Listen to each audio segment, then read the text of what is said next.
சாமி, திருவண்ணாமலை கிரிவலத்தை மாசமா இருக்கிற பெண்கள், கர்ப்பிணி பெண்கள் கிரிவலம் சுத்தி வரலாமா? நல்ல கேள்வி அம்மா, அற்புதமான கேள்வி. அதாவது இந்த ஸ்தலம் கருவாக இருக்கும் ஒரு குருஸ்தலம். என்ன ஸ்தலம்? கருவாக இருக்கும் ஸ்தலம். இந்த உலகமே ஒரு தாயாக கருவாக இருக்கும் அன்னையாக அருள்பாவிக்கும் உண்ணாமலை அம்மை அருள்பாவிக்கும் இந்த அற்புதமான ஒரு ஸ்தலத்திலே அமாவாசை என்று விரதம் இருந்தாலே ஞானங்கிற கரு பிடிக்கும். மற்ற நாட்கள் சுற்றினால் கரு ஊற்றாத பெண்களுக்கு கரு பிடிக்கும், கரு உருவாகும். அமாவாசை அன்று சுற்றினால் திருவண்ணாமலை இந்த புனித பூமியை சுற்றி அன்று ஒரு நேரம் சக்தியின் மூலிகையா இருக்கக்கூடிய வேப்ப இலையை அன்று அமாவாசை அன்று துவைத்து சாறு எடுத்து புளிந்து வடிகட்டி அதில் சிறிது மஞ்சள் தூளை போட்டு கலக்கி குடித்தா அதில் ஒரு மருந்து உள்ள கிருமிகளை, பூச்சிகளை, கழிவுகள் எல்லாம் வெளியேற்றி அந்த குழந்தை என்னும் கரு அடுத்து பிறக்கும் ஒரு அற்புதமான வாரிசு. அற்புதமானது. அப்படி கருவை உருவாக்கும் ஸ்தலம் இந்த அற்புதமான பூமி திருவண்ணாமலை. அப்பேற்பட்ட பூமியிலே ஏற்கனவே கருவை சுமந்து கொண்டிருக்கும் கர்ப்பிணி தாய்மார்கள், பெண்கள், தாய் இனம். இந்த தாய் இனம் ஒரு இனம் இல்லை என்றால் இந்த பூமியிலே மனித இனம் என்று ஒன்று பெருகிருக்கும் ஐயா. இன்னைக்கு ஆண் என்ற ஒருவன் போடு விதையில அவ பெத்து போடுற பிள்ளைய பாரியா. அன்று ஒரு டஜன், அடுத்தால அரை டஜன், இன்னைக்கு 1/4 டஜன். அதுலேயும் போய் 2 ஆகி போச்சு. இன்னைக்கு நாம் இருவர், நமக்கு இருவர். குழந்தை செல்வம் அந்த கருவை சுமக்கும் அந்த புனித தாய்மார்கள் சுற்றலாம். எத்தனை மாதம் வரை? இது ஒரு கணக்கு இருக்கு. நீ கருவுற்றது முதல் பொடி நடையாக, அண்ணன் நடையாக அந்த ஆண்டவனை நினைத்து கொண்டு இந்த பூமியிலே ஒரு தாயின் கரு சுமப்பு என்பது 9, 10 மாதம். 10 மாதம் அந்த தாய் தன் வயிற்றில் சுமந்து தான் உண்ணும் உணவில் இருந்து அந்த குழந்தைக்கு இறை கொடுக்கிறார். 10 மாதம் வயிற்றை விட்டு வெளியில வந்துட்டா தாயா பிள்ளையானாலும் வாயும் வயிறும் வேற. அடுத்தால அதுக்கு உணவு கொடுக்கணும், பால் கொடுக்கணும். அப்ப அந்த கற்பை சுமக்கிற அந்த பெண்கள், தாய்மார்கள்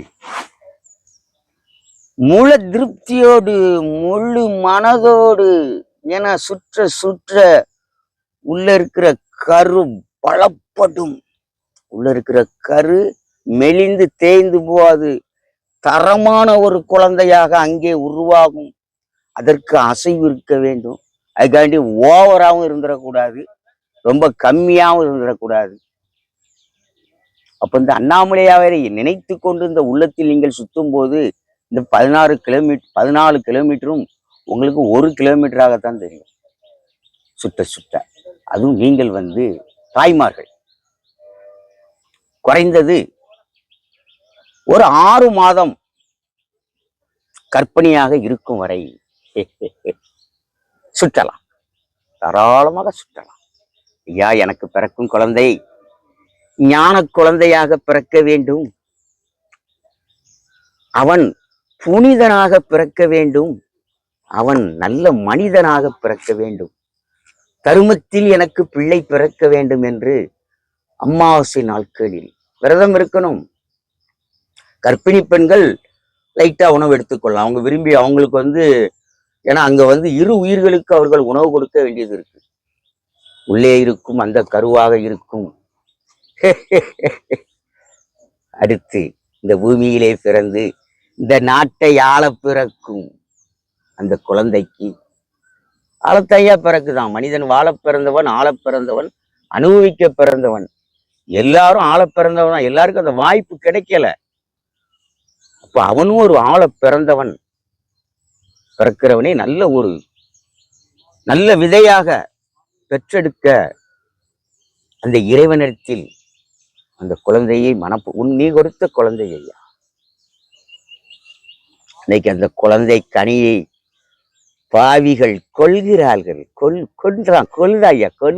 கொல்லுதாயா. மிருகம் கூட தன் பிள்ளையை பெற்றவுடன் அந்த இடத்தை விட்டு அசையாது. அது நக்கி அதெல்லாம் ரெடி பண்ணி பாலை கொடுத்து விட்டு பின்னாலே கூட்டி செல்லும் ஒரு மிருகம். மிருகத்தை விட கேவலம் மோசம் இந்த மனித இனமாகிவிட்டது.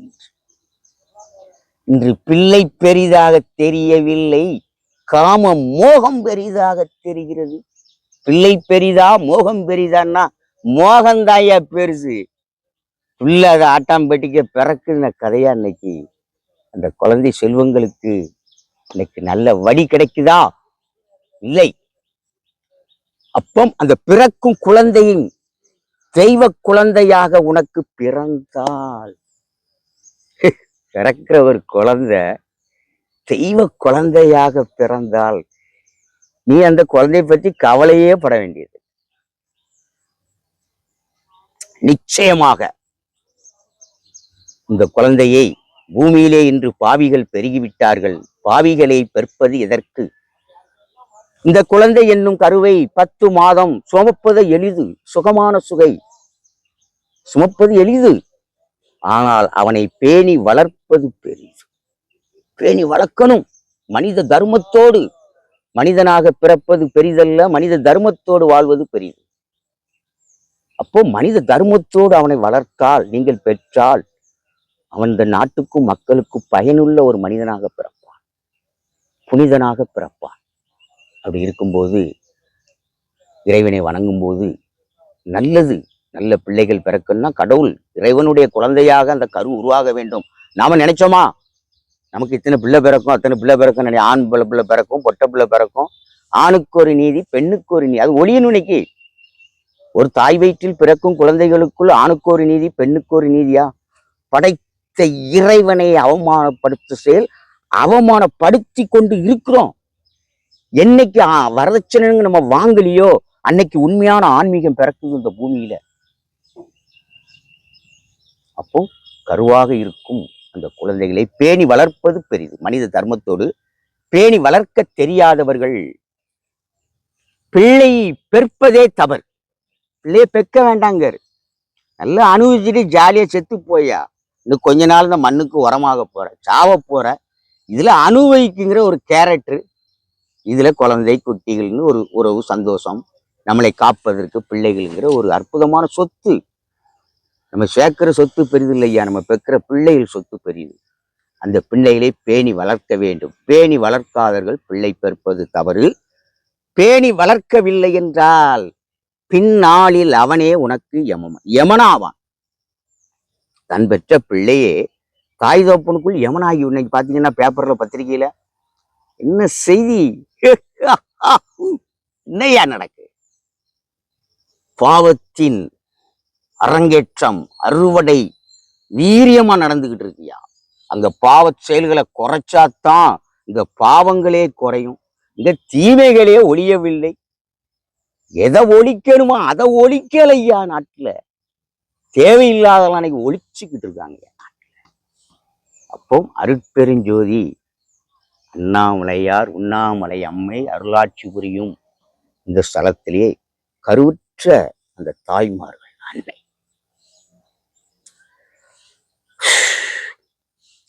பெண்கள் இந்த நாட்டின் கண்கள், அதை பேணி காக்க வேண்டும்.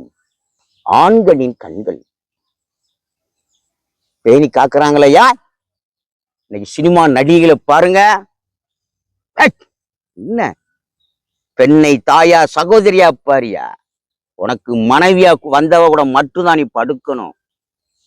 கண்டனை சரியில்லை. இன்னைக்கு பாருங்க, மேற்கு வங்காளத்தில் டாக்டர்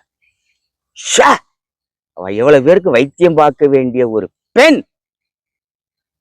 அப்ப என்ன சட்டம் என்ன திட்டம் இருக்கோ ஒன்னும் இல்லை, எல்லாம் பீஸ் ஆகி போச்சு. சட்டமும் திட்டமும் சரியா இருந்தா நாட்டுல எல்லாம் நல்லா நடக்கும் ஐயா. அதுபோல இன்று எங்க ஐயா கேட்ட கேள்விக்கு, கருவுற்ற பெண்கள் 6 மாதம் வரை அண்ணாமலையாரை மன திருப்தியோடு வணங்கி அந்த பெற்கும் குழந்தையை கருவாக நல்ல, ஏன்னா நம்ம உடல் அசைவில் இருக்கு.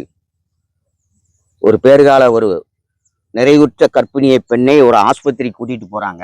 இது நான் பேப்பர்ல படிச்சது. அப்ப அந்த டாக்டர் பார்க்காரு. அவர் தான் ஐயா டாக்டர். இன்னைக்கு டாக்டருங்கிற பேர்ல எத்தனை பேர் ஏமாத்திட்டு இருக்கான் தெரியுமா, காசு வாங்கிட்டு இருக்கான் தெரியுமா. அதுக்கு நிறைய மிஷினை வாங்கி வச்சுக்கிட்டு செக்அப் செக்அப் செக்அப். அந்த டாக்டர் பார்த்த உடனே அந்த பெண்ணை, அம்மா இந்த ஹாஸ்பிட்டல் அந்த கிரியோல ரவுண்டிங்ல அப்படியே ஒரு சுத்தி சுத்தி வாமா. எப்பேற்பட்ட ஞானி அவன் டாக்டர், ஞானி. டாக்டர் ஒரு ஞானி தான் ஐயா. விஞ்ஞானம் பெற்றவன்லாம் சும்மா டாக்டர் ஆக முடியுமா? உயிர்களை காப்பவர்களா இருக்காரு. அந்த அம்மா சுற்றி முக்கா சுத்தி வரதுக்குள்ள பிரவசம் சுகப்பேறுகாலம். அப்ப அசைவு இருக்கணும். கடைசி காலங்கள்ல கொஞ்சம் குறைச்சி இறையையும் சரியான முறையில் மருத்துவ உணவாக எடுத்துக்கொண்டால் இந்த உடம்பு ஆரோக்கியமாக நல்லா இருக்கும், நல்ல குழந்தையும் பெறும். இறைவனை சுற்றுவதினால் நன்மையே பிறக்குமென்றி தீமைக்கு இடமில்லை, இடமில்லை. ஜெய் மாதா, ஜெய் அருள். எல்லாம் இறைவன் செயல், மனிதனால் எதுவும் இல்லை. ஆண்டவனே பெரிய சாமி, பேசும் தெய்வம், அருள் புரியும் ஆண்டவரன்றி மனிதன் எவனும் அல்ல. ஆசீர்வாதம் பண்ண பிறந்தவர் இறைவன், ஆசீர்வாதத்தை பெறுவதற்கு பிறந்தவன் மனிதன். கூனி குறுகி அவன் மேல் கை வைத்து கை கூப்பி தலை வணங்கி பெறுகிறவன் மனிதன், கொடுக்கிறவன் இறைவன். இறைவனை தவிர மனிதன் எவனும் ஆசீர்வாதம் கொடுக்க முடியாது. இன்னைக்கு மனிதன் ஆசீர்வாதம் கொடுக்க, ஆசீர்வாதம் பெற பிறந்தவன் இவன், கொடுக்க பிறந்தவன் எவனும் அல்ல. God bless you. இறைவன் என்று உன்னோடு, உன் கண்ணோடு, உன் உடலோடு, உன் உயிரோடு கலந்த கலவை. சாமி, திருவண்ணாமலைய பெண்கள் வந்து கிரிவலம் நாள்தோறும் ஆயிரக்கணக்குல சுத்துறாங்க, பௌர்ணமி நாட்கள்ல லட்சக்கணக்குல சுத்துறாங்க. அப்படி சுத்தி வர பெண்களுக்கு வந்து பாத்தீங்கன்னா நிறைய பெண்களுக்கு வந்து பீரியட் ஆகிறது வாய்ப்பு இருக்கு. அப்படி அந்த அந்த இங்க வந்து ஆகுது பாத்தீங்களா, அது வந்து பாத்தீங்கன்னா அது தீட்டுன்னு சொல்றாங்க. அது எந்த கணக்குல சேரும்? பாவ கணக்குல சேருமா, இல்ல அதெல்லாம் ஒண்ணு இல்லைன்னு சொல்றீங்களா? அதாவது உன் கேள்விகள் நீத்தான் கேட்கியா, அல்லது என் அப்பன் அருட்பெருஞ்சோதி அண்ணாமலையார் அந்த உண்ணாமலை தாய் கேட்க வச்சாலான்னு தெரியல. இது ஒரு எப்பா எப்பப்பப்பப்பா என் மனசுக்குள் இது, இந்த கேள்விக்கு விடை உண்டு. இன்றல்ல எப்போமோ உண்டு, இன்றல்ல நேற்றல்ல என்றோ உண்டு. இந்த உலகமே ஒரு தாய், உலகமே ஒரு தாய். இந்த பூமியே ஒரு தாய், அன்னை. இந்த இயற்கையே ஒரு தாய்.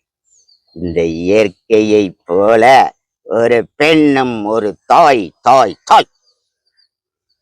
அவளும் ஒரு தாய். ஒரு இயற்கை எப்படி 10 ஆண்டுகள் 15 ஆண்டுகள் 3 மாதங்கள் 4 மாதங்கள் அன்று பூத்து அன்று மடியும் பௌர்ணமி நாள் பூக்குற திருநீர் பூன்னு ஒரு பூ தான். எனக்கு இப்பதான் தெரியும். இறைவன் படைப்பை அறிய முடியாது. அறிஞ்சா ரொம்ப அறிஞ்சா பைத்தியக்காரன் ஆயிடுவான். அவர் என்ன டிராபிக்கை கொடுக்காரு அதை பேசிட்டு போயிட்டே இருக்கணும். நாம ரொம்ப சிந்திச்சா அவ்வளவுதான். அப்படி இறைவன் நிறைய மலர்கள், பூக்கள் பூக்கள் பூக்கள், மரம் செடி கொடி என்று மனிதன் முதற்கொண்டு நாம் இயற்கையில் ஒரு அங்கம். இந்த இயற்கையில் நானும் ஒரு உயிர், மனிதன்கிற உயிர். இவனும் இந்த இயற்கைக்குள் எப்படி இந்த இயற்கை பெறுகிறதோ அதுபோல்தான் மனிதனும். இந்த பெண் என்பவள் குழந்தையாக இருக்கிறாள். எதா இருக்கிறாள்? ஒரு குழந்தை. குழந்தையாகி அவள் வளர வளர வளர 13 வயதுக்கு அப்புறம் பருவத்துக்கு வருகிறாள். பூ பெய்தினாள். என்ன சொல்றாங்க அதுக்கு? பூ பெய்தினாள். என் மகள் குமரி ஆகி விட்டாள். பூத்து விட்டாள். புனித நீராட்டு விழான்னா அதுல போடுவாங்க. அவள் பூத்து விட்டாள். அதே மாதிரி இந்த மரம் செடி கொடி அத்தனையும் பார்த்தா அந்தந்த உயிரினங்களுக்கு கொடுக்கப்பட்ட அந்த மாதங்கள் வரும்போது, அந்த வருடங்கள் வரும்போது கரெக்டா பூக்கும். அதுபோல மாதம் மாதம் பூக்கும் மலர் என்றால் அது ஒரு பெண் மலர், பெண்மையின் மலர்னு சொல்லு. பூக்கிறாள் அவள். அவள் பூக்கும் வரை அவள் ஒரு கன்னி பெண்ணே. புரியுதையா? ஒரு பெண் பூக்கும் வரை அதை மாத விடாய் அப்படிங்கிறாயா. இயற்கையில் அது ஒரு அங்கையா, அது தப்பே இல்லையா, தவறு இல்லையா.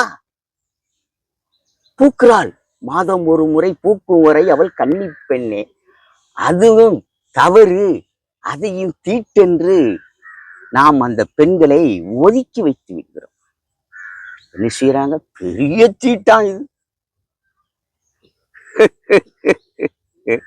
என்ன பூக்கிறாள், மாதம் மாதம் பூக்கும் மலர் பெண்மை பூ. அவ பூத்தாத்தானையா அவளுக்கு கல்யாணமே. அங்க பூக்கள்லாம் கல்யாணம் நடக்குமா? புத்த பின் மலர் வண்டை தேடுவது போல மலர் அங்கதான் இருக்கும், வண்டுதான் வரும்னு மாதிரி கன்னி பெண் ஆகிறாள். அடுத்தால பூ ஆகிறாள், அடுத்து காயாகிறாள், அடுத்து கனியாகி பிள்ளை கனிங்கிற ஒரு கனியை கொடுக்கிறாள் இந்த பெண்ணினம்.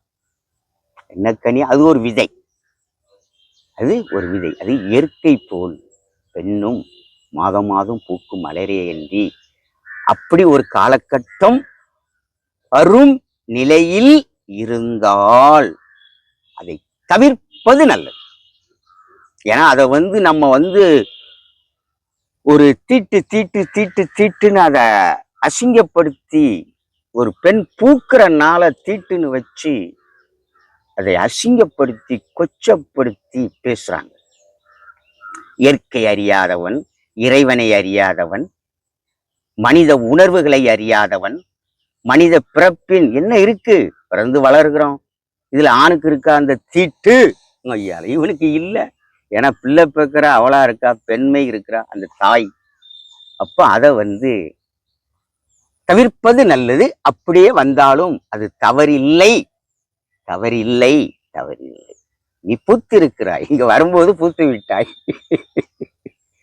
பூத்த பின் தாய் அவன் மணப்பா, அதுக்கு அவன் மணக்க மாட்டாயா. பூத்துட்டானா மணப்பானை. நாட்டுல என்ன நடக்கு? 13 வயசுல பூத்துருதா? அந்த அன்னைக்கு சமீபத்துல பேப்பர்ல பார்த்தா அந்த பெண்ணுக்கு 13, ஆணுக்கு 16, பிள்ளை பிறந்தாச்சு.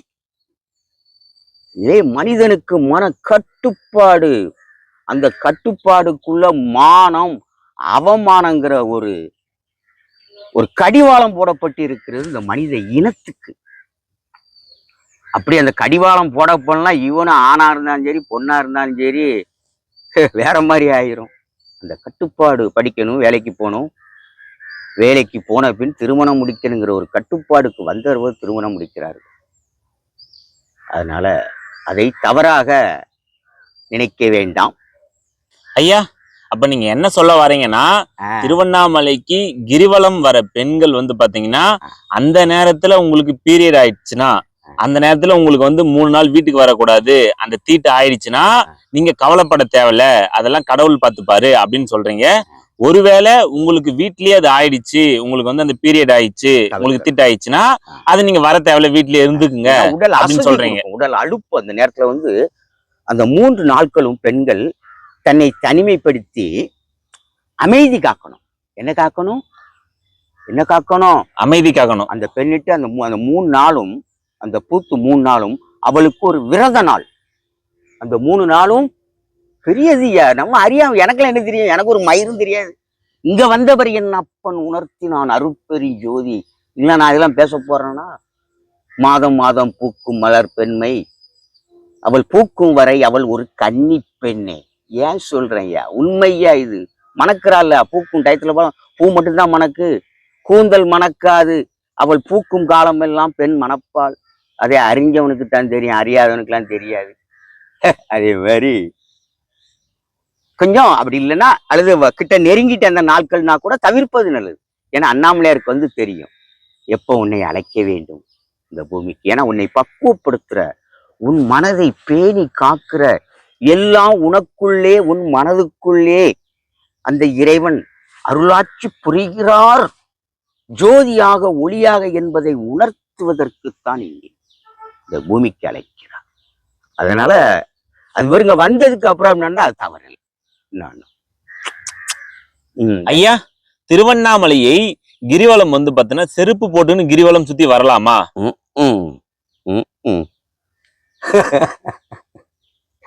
சிவசிவா ஓம் நமச்சிவா. எல்லாம் இறைவன் செயல், மனிதனால் எதுவும் இல்லை, எல்லோரும் இயக்குவது இறைவனே. ஆண்டவன் உலகத்தின் முதலாளி, நாமெல்லாம் இறைவனுக்கு தொழிலாளி. அதுபோல நானும் அந்த இறைவனுக்கு ஒரு தொழிலாளி.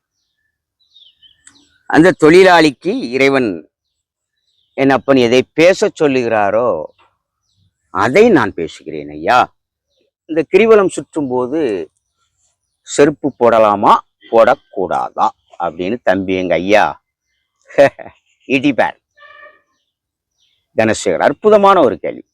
ஏன்னா இது நிறைய மனதில் வந்து இன்னைக்கு ரொம்ப உறுத்திக்கிட்டு இருக்கு. நான் சொல்வது போல வீதிக்கு வந்த பின் தான் நான் எல்லாம் உணர்ந்தேன் போல. நானும் என்னுடையதே எனக்கு நிம்மதியா சொல்லணும் இல்லையா? ஆரம்பத்தில் செருப்பு ஃபுல்லா போட்டவன். சில காலகட்டங்கள் வரும்போது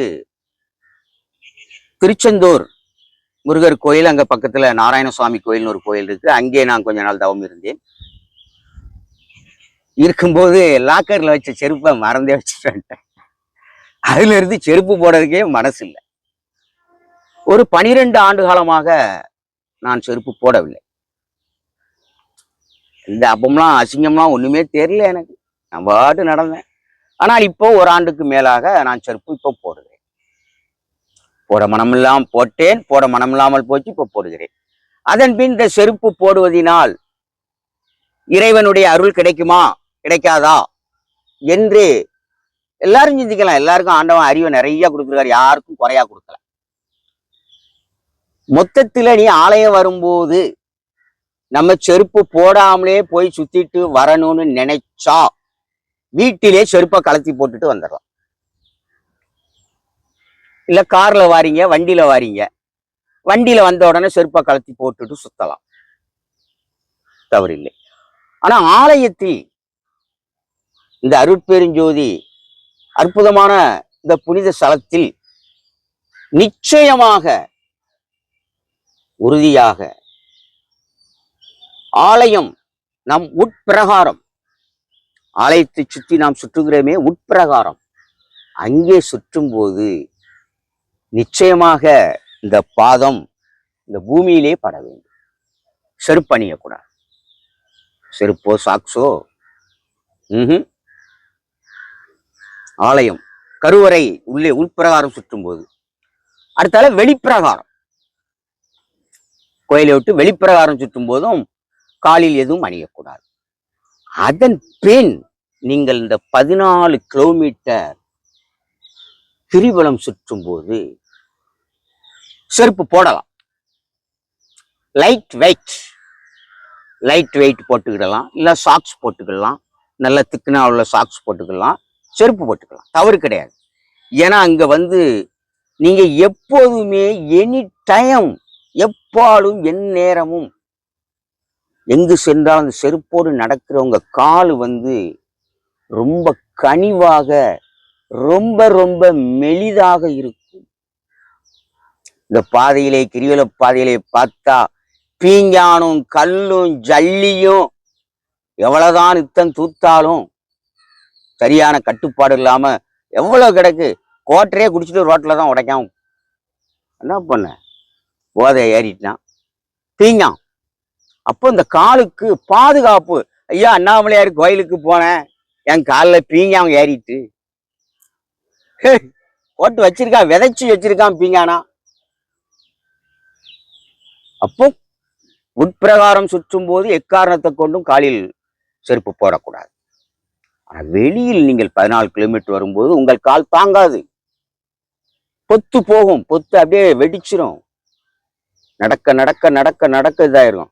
அழகா, ஏன் என்றால் இறைவன் அருள்பாலிப்பது இந்த மனதுக்கு. உன் வாழ்க்கை உன் மனதிலே. மனசாட்சியோடு வாழ்ந்தால் இறைவன் அரசாட்சி புரிவார். மனதோடு லிங்க் ஆகிறவர் இறைவன். உன் மனம் இறைவனை நாடினால் இறைமனம் உன்னை நாடும். நீ நாடல்னா கிடைக்காது, உனக்காண்டி அடுத்தவன் வேண்ட வேண்டியது கிடையாது.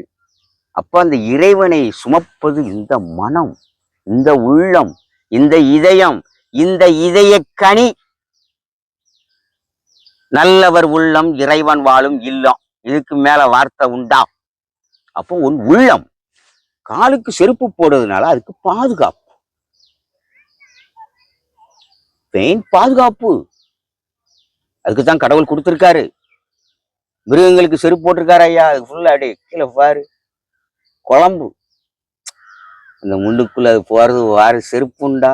நம்ம விதவிதமா செருப்பு போடுவோம். அது மாதிரி இங்க ஒரு போர்டு வேற வச்சிருக்காங்க பெருசா. இந்த கிரிவல பாதையில் செருப்பு போட்டு நடந்தால் சித்தர்களின் ஆசீர்வாதம் கிடைக்காது. செத்து போனவன் ஆசீர்வாதம் யாருக்கியா தேவை? உயிரோட இருக்கும் போதே அவன் எவனால ஆசீர்வாதம் பண்ண முடியாது. இதுதான் ஆன்மீகம், இறையாண்மையின் நீதி. செத்து போனவர் சித்தர்களுடைய ஆசீர்வாதம் கிடைக்காது. இங்க யாருடைய ஆசீர்வாதம் தேவை அல்ல. அருட்பெருஞ்சோதி ஆண்டவர் உலகமே ஒரு தாயாக மாதாவாக குரு இருக்கும் இந்த ஸ்தலத்திலே அண்ணாமலையார் உண்ணாமலை அம்மை அருளாட்சி புரிந்த ஸ்தலத்திலே அவங்களுடைய ஆசீர்வாதத்தை பெற வேண்டும். வேற யார் ஆசீர்வாதத்தையும் பெற வேண்டியது இல்லை. அப்படி இருக்கும்போது கடவுள் என்றும் முன்னோடு இருக்கிறார்.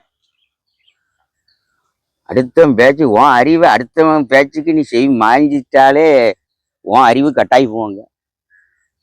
உனக்குன்னு கொடுக்கப்பட்ட அறிவில் நீ தெளிவு பெற வேண்டும், மேன்மை பெற வேண்டும். என்னையா ஐயா, திருவண்ணாமலை கிரிவலத்தை வந்து பாத்தீங்கன்னா பெண்கள், அதுக்கப்புறம் வயசானவங்க, ரொம்ப முடியாதவங்க, அதுக்கப்புறம் வந்து பாத்தீங்கன்னா ஹேண்டிகேப், கால் சரியில்லாதவங்க, கை சரியில்லாதவங்க, அதுக்கப்புறம் வந்து பாத்தீங்கன்னா கால் வந்து பாத்தீங்கன்னா செவக்க செவக்க ரத்தம் சொட்ட சொட்ட கிரிவலம் நடந்து போறாங்க. அப்படியெல்லாம் வந்து பாத்தீங்கன்னா வணங்கினாதான் கடவுள் நமக்கு அருள் பாலிப்பாரா, அருள் கொடுப்பாரா, நம்ம நினைச்சத அவரு நிறைவேற்றி வைப்பாரா? அதை பத்தி சொல்லுங்க ஐயா. ஈஸ்வரா ஈஸ்வரா ஈஸ்வரா, ஒரே 2 இதில் பழி சொல்லட்டுமா? சொல்லுங்க ஐயா. நீ சாமியை கும்பிட்டாலும் சரி, நீ கும்பிடாவிட்டாலும் சரி, சாமியை நீ கும்பிட்டாலும் சரி, நீ கும்பிடாவிட்டாலும் சரி, கடவுள் இருக்கார் என்று சொன்னாலும் சரி, நீ இல்லை என்று சொன்னாலும் சரி, உன் முன்னோர் செய்த நன்மை தீமை விதியின்படி உனக்கு நடப்பது நடக்கும், நடந்து கொண்டே இருக்கும். நீ இறைவனை வணங்காதவனாக இருந்தாலும் உன் உள்ளத்தில் எங்க இங்க இருக்கிய ஆன்மீகம் எதுல இருக்கிய? இதுதான் என சொல்லுதுதான் ஆன்மீகம். மற்றதெல்லாம் கதை கிதை படிக்கிறோம். இறையாண்மை போதனையே 5 தான், சோதனையே அதுக்குள்ளதான் இருக்கு. அது என்ன? நீ சாமியை கும்பிட்டாலும் கும்பிடாட்டாலும், கோயில் கோயிலாக ஓடாவிட்டாலும், பரிகாரம் செய்யாவிட்டாலும், நீ மொட்டையை போடாவிட்டாலும், நீ கொட்டையை போடாவிட்டாலும், உன் உள்ளத்தில் உண்மை, அன்பு, தர்மம், கடமை, மனசாட்சியோடு வாழ்ந்தால் உன் உள்ளத்திலும் இறைவன் பிறப்பார், ஞானமாக பிறப்பார். இப்ப இறைவனுடைய பிறப்பு எங்க இருக்கு? அவன் எந்த சாமியை சுத்தினாலும் சுத்தி சுத்தி வந்தாலும் அவன் உள்ளத்துல உண்மையோடு இருந்து அந்த இறைவனை வேண்டணும். இப்ப இங்க இருப்பது இறைவன் சிலையாக, சிலைதான், கற்சிலைதான், பொம்மைதான். ஒரு நாமத்தில் அருளாட்சி புரிகிறாருங்கிற அந்த சுத்த பூமி, ஞான பூமிங்கிற அந்த அண்ணாமலை இருக்கு. அங்கேயும் நீ வந்து அங்கே இருக்கக்கூடிய அண்ணாமலையார் உண்ணாமலை அம்மையை இவன் உள்ளத்தில் உண்மையை சுமந்து கொண்டு நீ சுத்த சுத்த சுத்த சுத்த உன் உள்ளத்தில் விதையாக முளைப்பாருன்னு தான் இருக்கு. சுத்தணுங்காரு. உன் மனம் அழுக்கா இருக்கு, சரியில்லைன்னா சுத்து, ஆண்டவனை சுத்திக்கிட்டே வா. அப்போ நீ சுத்தியும், நீ ஆண்டவனை சுத்தி சுத்தி சுத்தி வணங்கியும் உன் உள்ளத்தில் உண்மை இல்லை என்றால், உன்னால் நன்மை இல்லை என்றால், உன்னால் தர்மம் இல்லை என்றால், உன்னால் கடமை இல்லை என்றால், உன்னால் மனசாட்சி இல்லாமல் நீ சுற்றினால் உனக்கு பலன் உண்டா? கிடைக்குமா அந்த பலன்? எப்படியா கிடைக்கும்? அவன் சுத்தாவிட்டாலும் அவன் வாங்கிட்டு போயிட்டான் பரிச. சுத்தாவிட்டாலும் அந்த ஆன்மீகன் இதுதான். ஆட்ட மேய்ச்சாலியே மாட்ட மேய்ச்சாலியே அவன் என்ன வேலை பார்த்தானே? உள்ளூர் கோயில வேணா போய் சாமி கும்பிடுவான், மற்ற வேலையை பார்ப்பான். அப்ப நீ சுற்றியும் பயனற்று அது போய்விடக்கூடாது. நிச்சயமாக சுத்த சுத்த சுத்த ஒரு நாள் அல்ல ஒரு நாள் உனக்குள்ளும் ஞானம் பிறக்கும். நிச்சயம் பிறக்கும். நான் சுத்தினையா, கப்பப்பப்பப்பா, நான் எழுதிதான் வைக்கல நான் சுத்தினத. ஏன்னா நான் எழுதுறதும் கிடையாது. எந்த கோயிலுக்கு போனா அங்க இருந்து தீர்த்தம், அந்த தீர்த்தம், இந்த தீர்த்தம், நான் எந்த தீர்த்தமும் கொண்டு வர மாட்டேன். அந்த விண்ணில் இருந்து கனியாக பொழிகிறதே அந்த மழை துளி, அதை தீர்த்தமாக நினைப்பேன். கொஞ்சம் நினைஞ்சுக்கிடுவோம், அவ்வளவுதான். மற்றபடி இந்த நிலத்திலே விழுந்து இங்க கிடக்கிற நாத்தம் அசிங்கம் கொஞ்சமா, அதெல்லாம் கலைக்கு அடிச்சு அங்க போய் குட்டமும் குளமா கிடக்கு, நாத்தம் எடுத்து போய் எது தீர்த்தம்? விண்ணில் விழுந்து மலை துளி, அந்த மலை துளில்னா எவனுக்கு இருக்காது உயிர்? இயற்கை இறைவனையே வணங்க வேண்டும், இயற்கையை நேசிக்க வேண்டும். இயற்கையை நேசி, இயற்கையே உயிர் மூச்சு. நீ உயிர் வாழ்வது எதனால் என்று யோசி. யோசித்தால் இந்த இயற்கை அன்னையை தாயாக மதிப்பாய், நிச்சயமாக தாயாக மதிப்பாய். இயற்கை இல்லை என்றால் நமக்கு இல்லை உயிர். இன்னைக்கு இயற்கையை அழித்து கொண்டு, மலைகளை உடைத்து கொண்டு, இறைவன் படைத்த அந்த அம்சங்களை இந்த உலகத்தில் கருவாக உருவாகி இயங்குவதற்கு இறைவன் கொடுத்த இந்த அற்புத படைப்பை சரியான முறையில் இயங்கிக் கொண்டிருந்த அந்த பருவ நிலையை இன்று இயற்கை நிலம் பூமிகள்லாம் அழித்து கட்டிடங்களாக்கி இன்னைக்கு பிணமாக்கி விட்டார்கள். இயற்கையை அழித்து விட்டார்கள், அழித்து கொண்டு இருக்கிறார்கள். அங்கங்க தீப்பிடிச்சு ஒரு பக்கம் எரியுது. மலைகளை உடைத்து ஊனப்படுத்தி கொண்டிருக்கிறார்கள்.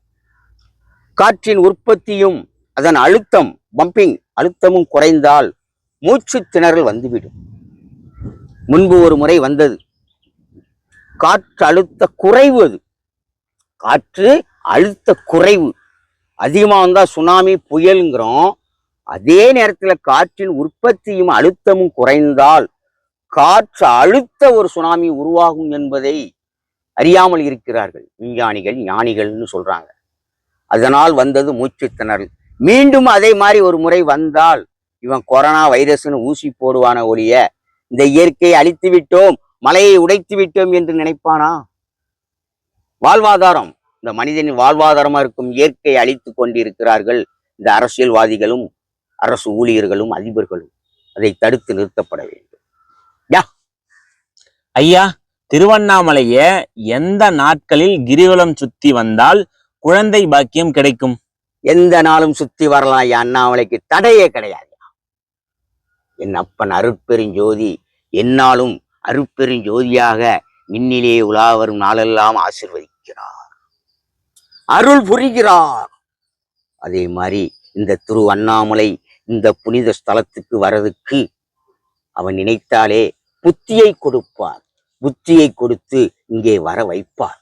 வரும்போது அது என்னாலால் என்ன, என்னாலும் பொன்னாலே நன்னாலே. இறைவனை வணங்குறவனுக்கு மேல் நோக்கும் நாளும் இல்லை, கீழ் நோக்கும் நாளும் இல்லை, கெட்ட நாளும் இல்லை. என்னாலும் நன்னாலே.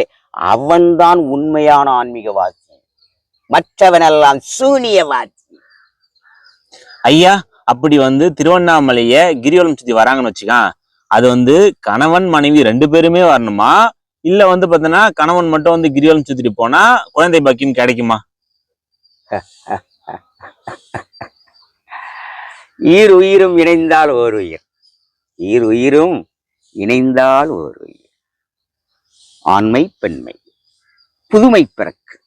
அந்த புதுமை பிறக்க நிச்சயமாக கணவன் மனைவி இருவருமே பயபக்தியோடு அந்த இறைவன் கொடுத்திருக்கும் அந்த சக்தி மூலிகையை பருகிவிட்டு அமாவாசை அன்று பக்தியோடு அன்னைக்கு கூல்ட்ரிங்க்ஸ் குடிக்கலாம்.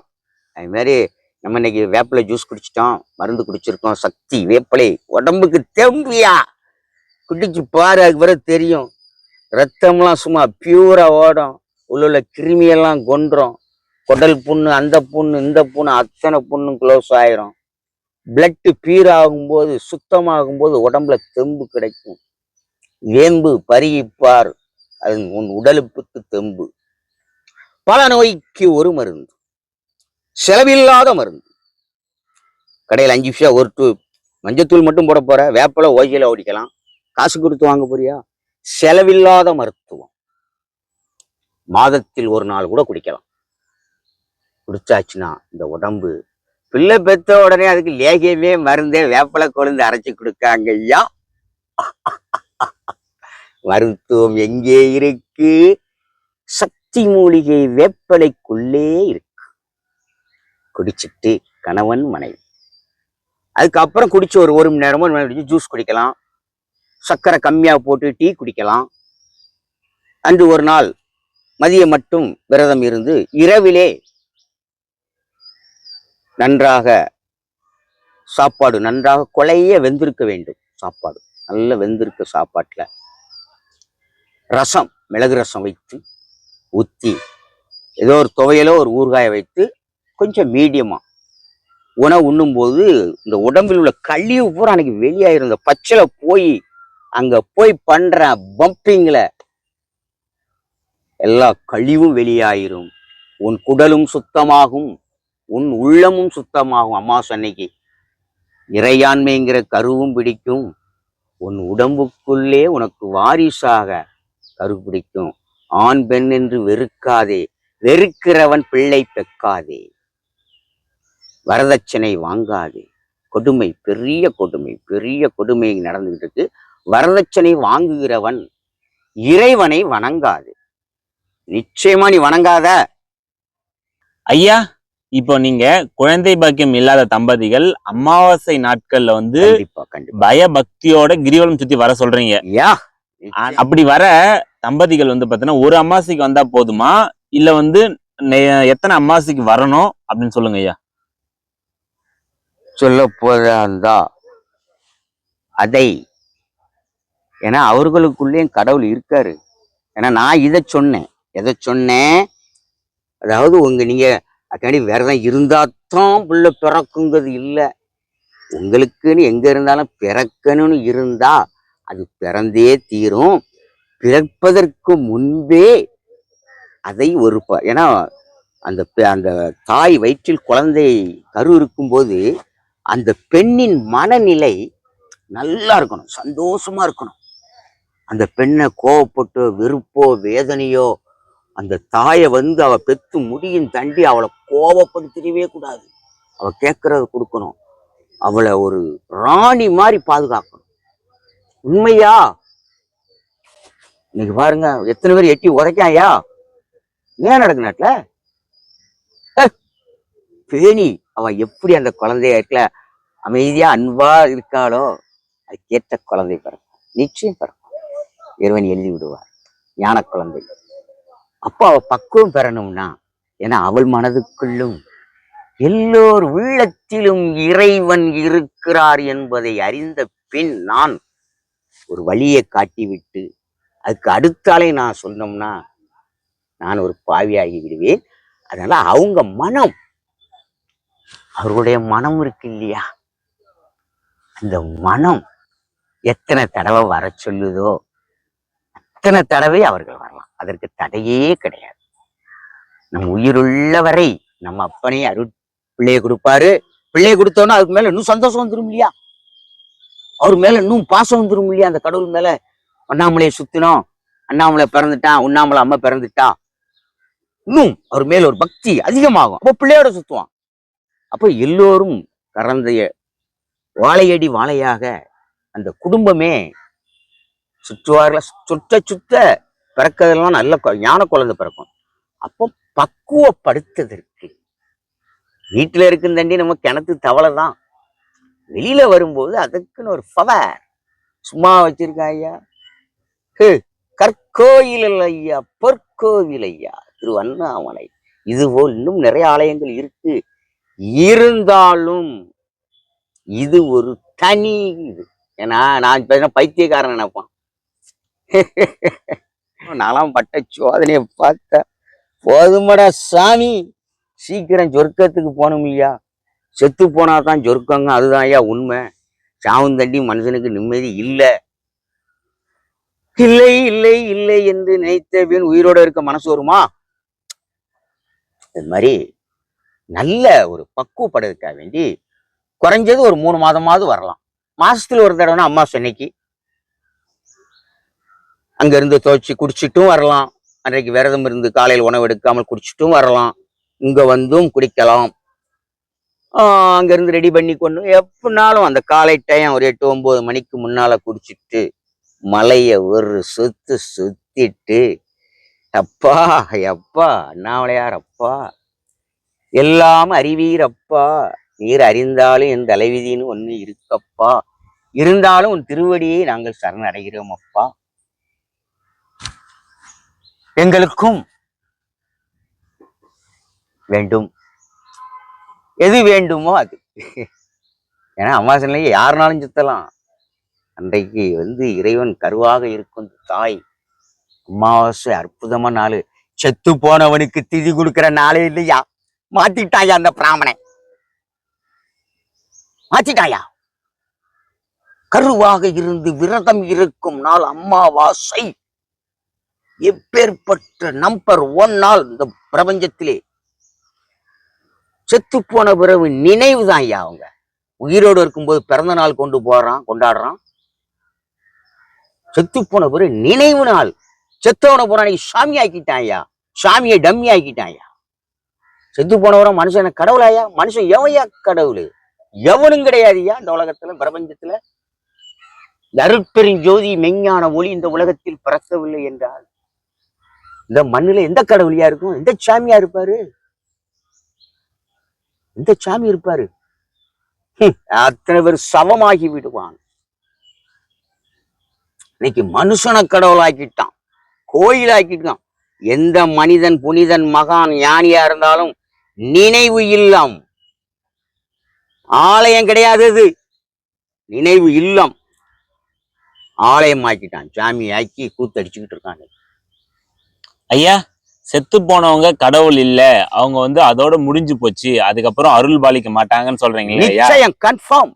அவங்க அப்போ ரமண மகரிஷி, சுவாமி விவேகானந்தர், அதுக்கப்புறம் பாத்தீங்கன்னா விசிறி சாமியார், அவங்க எல்லாம் போயிட்டு மக்கள் பாத்தீங்கன்னா இன்னைக்கும் லட்சக்கணக்கான மக்கள் வழிபடுறாங்க. அப்போ அவங்களுக்கு அருள் கிடைக்குமா கிடைக்காதா? ஐயா, நீ சாமியை கும்பிட்டாலும், சைத்தானை கும்பிட்டாலும், மனுஷனை கும்பிட்டாலும், நீ யமனை கும்பிட்டாலும், இறைவனை கும்பிட்டாலும், நீ யாரை வணங்கினாலும் உன் தலை விதி என்று ஒன்று இருக்க, அதுதான் உனக்கு வழி. உன் மனசை எப்ப டேன் என்னென்ன பண்ணுவான் மதிங்கிறது உனக்கே தெரியாது. இது எப்படின்னா, இப்ப நானும் பேசுறேன், இன்றைக்கு ஆன்மீகத்தை பத்தி பேசிக்கிட்டு இருக்கேன். நான் என்ன ஆன்மீகம் பேசுறவனா? எனக்கு என்ன ஒன்றும் தெரியாது. சும்மா சாமியை கும்பிடுவேன், எங்க கோயில்ல ஆடி இருக்கிறேன், அதோட சரி. அதன் பின் சில இங்க வந்த பிறகு தெரிந்தேன், உணர்ந்தேன், புரிந்தேன் பரி நிறைய விஷயங்களை புரிந்த பின் தான் அறிந்தேன், மனிதன் எவனும் தெய்வம் அல்ல. அப்பயா இறைவன் இந்த மனுஷன் வணங்குறான் கடவுளை? புனிதர்கள் அவர்கள்.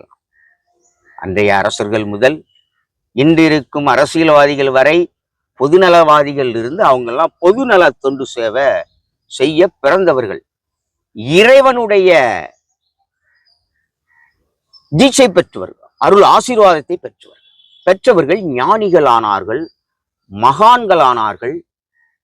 விஞ்ஞானிகள் ஆனார்கள். விஞ்ஞானிகள் இன்னைக்கு கண்டுபிடிச்ச போறோம். விஞ்ஞானி எந்த ஞானம் அது? இறைவன் கொடுத்த அந்த ஞானம் கண்டுபிடிக்கு.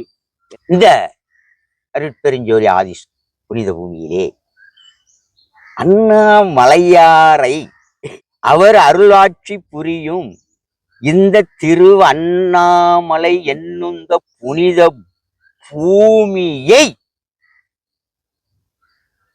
மனதில் மையங்கொண்டு ஓடி வந்தவர்கள் எல்லாம் இவர்கள். இந்த ஞான பூமிக்கு ஞானங்கள் பிறப்புக்கு விளை நிலமாக இருக்கக்கூடிய இந்த பூமியை நோக்கி ஈர்ப்பு சக்தி, அதாய இறைவனின் சக்தி, இழுக்கப்பட்டவர்கள் இங்கு வந்த யாரை நோக்கி யார் பேரை சொல்லி வந்தார்கள்? ஒருத்தன் சொல்லுவாங்க, இதுல வெளி மாநிலத்துள்ள விசிறி சுவாமிம்பாங்க, ரமணா, சேஷாஸ்திரி, இன்னும் நிறைய மகான்கள் ஞானிகள் சொல்லலாம், தவறு கிடையாது. ஏன்னா அவங்கெல்லாம் அந்த நிலைக்கு வர்றதுக்கு தன்னை எந்த அளவுக்கு வருத்தி இருப்பார்கள் என்பதை நான் அறிவேன். 3 நேரம் சாப்பிட்டு கிரிவலம் சுத்தினாப்புல ஞானம் பிறந்துராது. ஒரு நிலை தவநிலை கொள்றவன் தான் ஞானி. சுத்திக்கிட்டே இருந்தாப்புல பைத்தியம் தான் பிடிக்கும் ஒரேடியா சுத்தினா. ஞானம்லாம் பிறக்காது. உடல் வேணா பலமாகும், அதுவும் ஓவரா சுத்தினா அவ்வளவுதான், முடிஞ்சு போச்சு. அதுபோல சுத்திட்டு எத்தனை பேரை நின்று போனானே. அப்போ இறைவனுடைய ஞானத்தை பெற்றவர்கள், அந்த புனிதர்கள், ஆன்மீகம்னா என்ன, இறையாண்மை போதனை என்ன என்பது பற்றி இந்த மக்களுக்கு இறை தூதர்களாக புனிதர்கள், ஞானிகள் எடுத்துரைத்தார்கள். எடுத்துரைக்கும் போது மக்கள் கவரப்பட்டார்கள். இவர் நல்ல கருத்தை சொல்றார, நல்லது சொல்றார. மக்களுக்குங்கும் போது அவன் பின் மக்கள் கூட்டம் போகுமா போகாதா? ஆனா இன்னைக்கு நல்லதும் சொல்லுதும் பின்னாலாம் கூட்டமே போவதியா? நிச்சயம் பணம் கொடுத்து கூப்பிடாட்டா போடமாட்டா. பணமும் பிரியாணி சாப்பாடும் கோட்டுன்னா கூட்டம் வரும். சும்மா நல்லதை சொல்லு கேட்கறதுக்கெல்லாம் அந்த நிலையில இன்னைக்கு ஆயிப்போச்சு. அப்போ உண்மையான ஆன்மீக மலர்ச்சி மனிதனின் உள்ளத்துக்குள் இருந்தால் எல்லோருக்கும் நன்னாளே பொன்னாள் ஐயா. ஐயா, அப்படிப்பட்ட அந்த சாமிகளை போயிட்டு நம்ம வணங்கறதுனால நமக்கு நன்மை நடக்குமா நடக்காதா? அவங்கள பாத்தீங்கன்னா ஆன்மீக தூதர்கள், அதாவது இறைவன் அனுப்பிய தூதர்கள் சொல்றீங்க. அவங்க எந்த ஒரு உயிரையும் படைக்கவில்லை. ஒண்ணு புரிஞ்சுக்கணும். எந்த ஒரு உயிரையும், இந்த மைனா திங்கிதை விட்டில் பூச்சி அதையும் படைக்கவில்லை. இந்த பாம்பு திங்கிதை தவளை அதையும் படைக்கவில்லை. எந்த உயிரையும் படைக்கவில்லை. எந்த விதையையும் படைக்கவில்லை.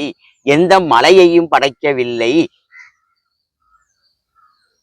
எதையும் மனிதனாக பிறந்த இந்த பிறப்பிலே மனிதனாக பிறந்தவர்கள் ஆசீர்வாதம். கருவிலே விதைக்கப்பட்ட விதை. இத்தனை வயசுக்கு பிறகு இவன் ஒரு ஞானியாவான்.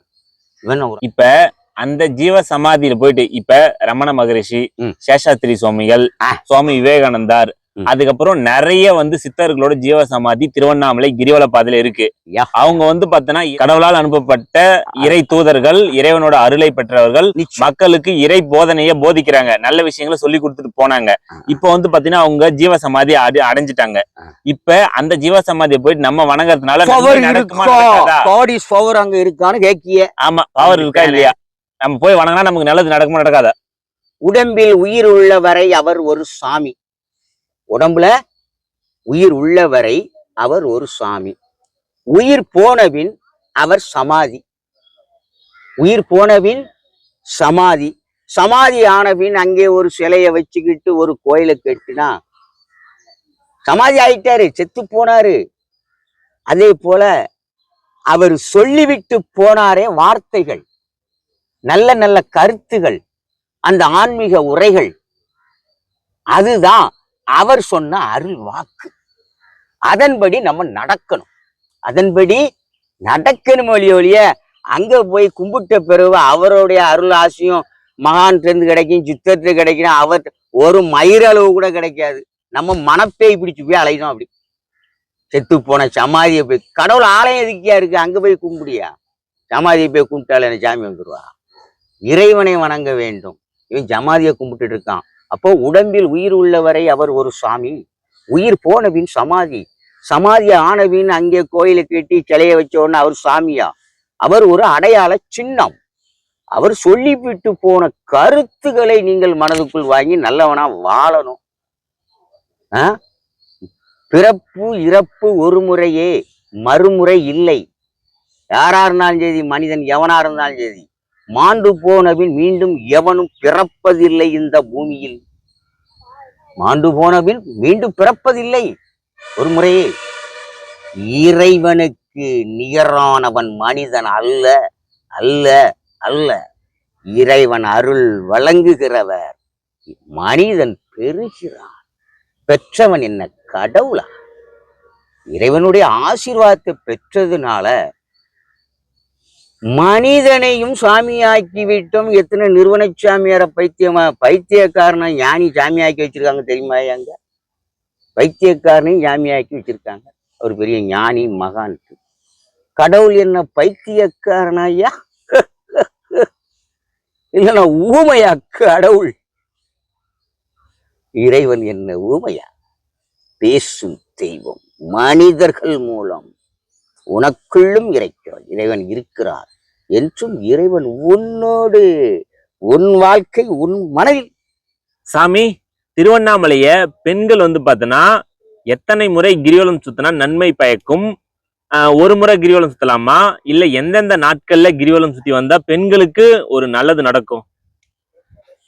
ஜெய் மாதாஜி, ஜெய் அருட்பெருஞ்சோதி, ஜெய் அண்ணாமலையார்ஜி, ஜெய் உண்ணாமலை அம்மைஜி. அருள் புரியும் ஆண்டவனுக்கு கோடான கோடி நன்றி. ஐயா, ஆன்மீகத்திலே நாம் இறை அருளை பெற வேண்டியது மாதா பிதா. மாதா பிதா. மாதானா யாரு? இந்த உலகமே தாயாக கருவாக இருக்கும் அன்னை. அந்த தாயின் அருளை பெற வேண்டும். அந்த அன்னையின் அருளை பெறும் நாள் அம்மாவாசை. அன்று விரதம் இருக்கணும். சும்மா வயிற்றுக்கு தின்று சாமி சாமின்னு கும்பிட்டா போதாது. அன்று விரதம் இருந்து அமைதியாக இருந்து யாரிடம் அன்று அதிகமா பேசக்கூடாது. ஒரு நாள் சும்மா இல்ல. இறை அருளை பெறுவது, சாமிக்கு சாப்பாடையும் நிறைய பலகாரத்தையும் பழத்தையும் தேங்காயும் உடைச்சிட்டாப்புல சாமி அருள் புரிந்திட மாட்டாரு. உன் உள்ளம் நல்லவர் உள்ளம் இறைவன் வாழும் இல்லைன்ன மாதிரி உன் உள்ளத்துக்குள்ளே இறைவன் குடி புக வேண்டும். அதற்கு சில டைங்களே நம் உடலை அதிகமாக வருத்த வேண்டியதில்லை. இறை இல்லாத நிலை என்று இறைவனுடைய கணக்கில் இருக்கு. அப்போ அம்மாவாசை அது மாதாவின் அருளை பெறும் ஒரு அற்புதமான புனிதமான நாள். செத்து போய் பிணமாகி மண்ணுக்குள் மாண்டு போறவனை மனிதனை எவனும் கும்பிடுற நாளே கிடையாது. உதவி செய்யலாம். அந்த அமாவாசை நாள் வந்து தர்மம் செய்யலாம். இல்லாத ஏழை எளிய மக்களுக்கு உதவி செய்யலாம். தம் முன்னோரை நினைத்து கும்பிட வேண்டிய. அப்ப கடவுள் எதுக்கு இருக்கு? அப்ப கடவுளை கும்பிடாத, சாமியே கும்பிடாத. நீ செத்து போனவனை கும்பிடு, கடவுளை கும்பிடாத. ஏன் கடவுளை கும்பிடுத? செத்து போனவன் தான் அருள் வரிக்கான், எல்லாம் செய்யறாம்னா அவனை கும்பிடு. பிணமான பின் இந்த மனம் பேசுமா? மண்ணுக்கு உரமாகுமா? சிந்திக்க வேண்டும். மாண்டு போகும் மனிதன் எவனும் தெய்வம் அல்ல. இறைவனுக்கு நிகரானவன் மனிதன் அல்ல. ஆசீர்வாதம் வழங்குவது, அருள் புரிவது இறைவன். பிறப்பு இறப்பு ஒரு முறையே, மறுமுறை இல்லை, ஒரு முறைதான். மண்ணில் பிறந்த மனிதனை நினைவு கூறலாம். அவர்கள் உயிரோடு இருக்கும்போது பிறந்த நாள் கொண்டாடுதான், செத்து போனவரை நினைவு நாள் கொண்டாடுறோம். அந்த நினைவு நாளே ஏழை எளிய மக்களுக்கு, வீதிக்கு வந்த சாது சன்னியாசி துறவிகளுக்கு வஸ்திரமோ பணமோ உணவோ கொடுத்து உதவலாம். அம்மாவாசை நாள் அந்த மாதாவின் அருளை பெறும் ஒரு அற்புதமான நாள். ஒரு நாள், மாதத்தில் ஒரு நாள். இரண்டாவது பௌர்ணமி. விண்ணிலே வெண்ணிலாவாக உலா வழுகிறாளே அந்த அன்னை பௌர்ணமி தாய். மாதத்தில் ஒரு முறை அன்று விரதம் இருந்து அன்னையின் அருளை பெற வேண்டும். யாரு? பௌர்ணமி தாயின் அருளை பெற வேண்டும். எதுக்கே அங்க பௌர்ணமி? இன்னும் கொஞ்ச நாள்ல பாருங்க, அம்மாவாசை அன்றும் இந்த திருவிழா பாதையிலே மக்கள் கூட்டம் பௌர்ணமியை போல் சுற்றுவார்கள். ஏன்னா அமாவாசை தான் முதன்மை நாளா இருக்கு. மூன்றாவதாக அருட்பெருஞ்சோதி சூரிய பகவான் இந்த உலகத்துக்கே ஒளியாக பிறந்தவர். உலகம் என்று ஒன்று இல்லை என்றால் ஒளி பிறக்காது. உலகம் என்று ஒன்று இருந்தும் இந்த ஒளி என்று ஒன்று பிறக்கவில்லை என்றால் இந்த பூமியிலே யார் வாழ முடியும்?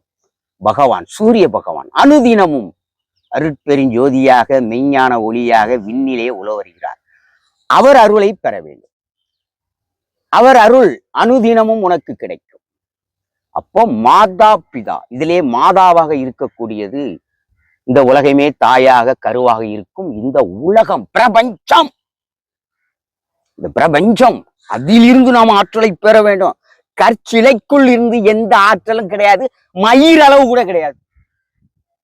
அது இறைவனை வணங்கி நம் மனதுக்கு ஒரு ஆறுதலுக்குத்தான் ஆலயம். கற்சிலைக்குள் என்ன கடவுள் இருக்காரா? கற்சிலை அறியுமா கடவுளை? அதற்கு என்ன பெயர் என்று தெரியுமா?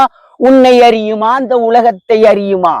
நீ செய்த நன்மை தீமை அறிந்து உனக்கு அருள் புரியுமா? வணங்குவதற்கு இந்த மனிதர்கள் ஒன்று கூடி, ஓர் இடத்தில் ஒன்று கூடி அந்த இறைவனை வணங்கி விழாக்கள் நடத்தி, திருவிழாக்கள் நடத்தி, இன்னும் நிறைய விசேஷங்கள் நடக்கும் ஆலயங்கள்ல. அதை கண்டு கழித்து மனம் சந்தோஷம், மன ஆறுதல் ஒன்றுதான் அங்கே.